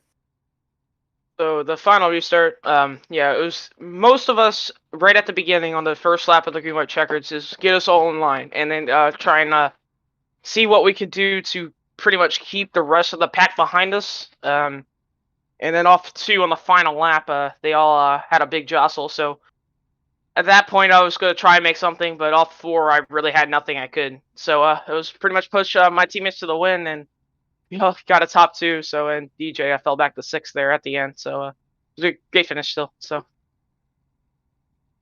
Definitely a great finish for you there, Aaron, in your debut here in BackFire. Second place. Looking forward to seeing if you can carry this momentum into the upcoming race at Atlanta and, of course, further on down the schedule in the attempt to make the playoffs. We're now going to give you the opportunity for some thank you sponsors and shout-outs. So I'd like to thank my teammates, JKR and Motorsports, JKR Motorsports, Brock Salvati, DJ Daniel, Jeremy Richmond, Alex. I'm having a blank moment, but also got to thank Max Graphics, Christopher for the good paints we got. These are probably one of the best paints I've ever seen. So really good job to him for making the paints. Thanks to him. And yeah, I got to thank you guys for broadcasting. Thank the admins for putting on hosting the league and making this race possible. So. Aaron Brown, second place here in his BackFire Sim Racing Cup Series debut at Daytona. Congratulations once again, Aaron, and best of luck next week. Thank you. And let's see now if we can go down to victory lane and talk with his teammate. First career win here in the BackFire Sim Racing Series for Brock Silvati. Brock, it's Scott, Zach, and Seth up here in the upper end booth. You got us? Yeah, I got you. Well, man, I'll tell you what, when I saw you cross the start-finish line and pick up this victory, I had to cast my memory back to last season, how so many times you were so close to putting that 97 in victory lane. Circumstances just would not work out in your favor. How good does it feel to finally get that monkey off your back, finally pick up that victory? Oh man, it feels great. We're leaving last season behind us here, and we're moving forward. JKR Motorsports is here to win and win the championship again. Let me tell you. Look, I mean, DJ Daniels was there with you guys at that restart, and then he moved out of line. Was that a planned move to cover off the outside lane, or was that a little bit selfish coming from DJ? I'm not gonna say it was selfish, but it kind of comes across that way. We had a little plan there at the end to try to get lined up, but there was a little leg back there, and he had a run, and the risk of me blocking it wasn't worth it. And I knew I was gonna have another teammate behind me, so I just held my line, and it just panned out. Yeah, man, you came from 27th all the way to the win, controlled a lot of that second half of the race. So, how did that feel? Was it nerve-wracking at all on those final restarts just to control that race? Because obviously we saw all night you couldn't really pass on the outside unless you mounted a huge run. So, were you kind of not really worried at all because of that, or was there still little nerves in the back of your head? So towards the end there, those last 2 or 3 restarts with my teammate on the outside, I knew we were going to be able to get a good restart. But coming from 27th to the front was stressful all night long. Pit strategy kind of worked out. We kind of got a lucky break, pitted, and we were on pit road, and the caution came out, so that benefited us. And then the cautions that came after that saved us enough fuel to finally make it to the end. And I did get a little worried there for those 2 green white checkers. I didn't know if we had enough. I couldn't click over in my little box to see if we had enough because my spotter wasn't here tonight. So it was a little stressful there at the end, but I'm glad we pulled this one out. Well, Brock, congratulations on getting this second season started off with a bang. The victory here tonight at Daytona in the BackFire 250. Will allow you to be able to continue to celebrate down there in Victory Lane, but we're now going to turn the microphone over to you and let you do some Victory Lane thank you sponsors and shout-outs.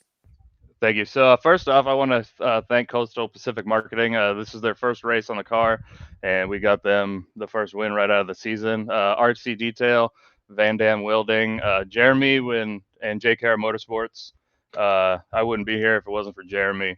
Max Graphics for getting these paint schemes together for us, and just all the teamwork tonight from, Jeremy, Aaron, DJ, everybody tonight. Matthew from last year hopped in to be my spotter there for a minute. Just all the teamwork tonight. It was fun. I just want to say thanks to you guys for doing the broadcast, and Lawrence and Hubka for putting this on for all of us. Well, Brock Silvati starts out the season with a W as he takes the checkered flag here tonight in a thriller at Daytona. Congratulations, Brock, and we look forward to seeing if you can keep this momentum up going into Atlanta next week. I hope we can. I hope we can double it up here. So as Brock Silvati continues to celebrate, that's going to close our coverage here tonight from Daytona International Speedway. Zach, I want to start with you real quick because, when we talked earlier on tonight with the defending winner of this race coming in, Matthew Robinson, we were asking him about the fact that him winning Daytona last season, setting the tone for him down the rest of the schedule and eventually winning the championship. Does Brock Silvati kind of strike you right now as somebody that could be able to do the same thing in the following season? Absolutely. Regardless of how you view super speedway racing, no matter what, getting off to a good start is a huge deal. I've had that experience in my championship season. I won Daytona, so to just have that momentum, that confidence of winning that first race and just taking that monkey off your back almost and just getting it out of the way fast. You can just focus on points racing from there on out. You're in a good position in points from the start, and I think Brock's going to be set up really good here for the rest of the season if he can just keep this up.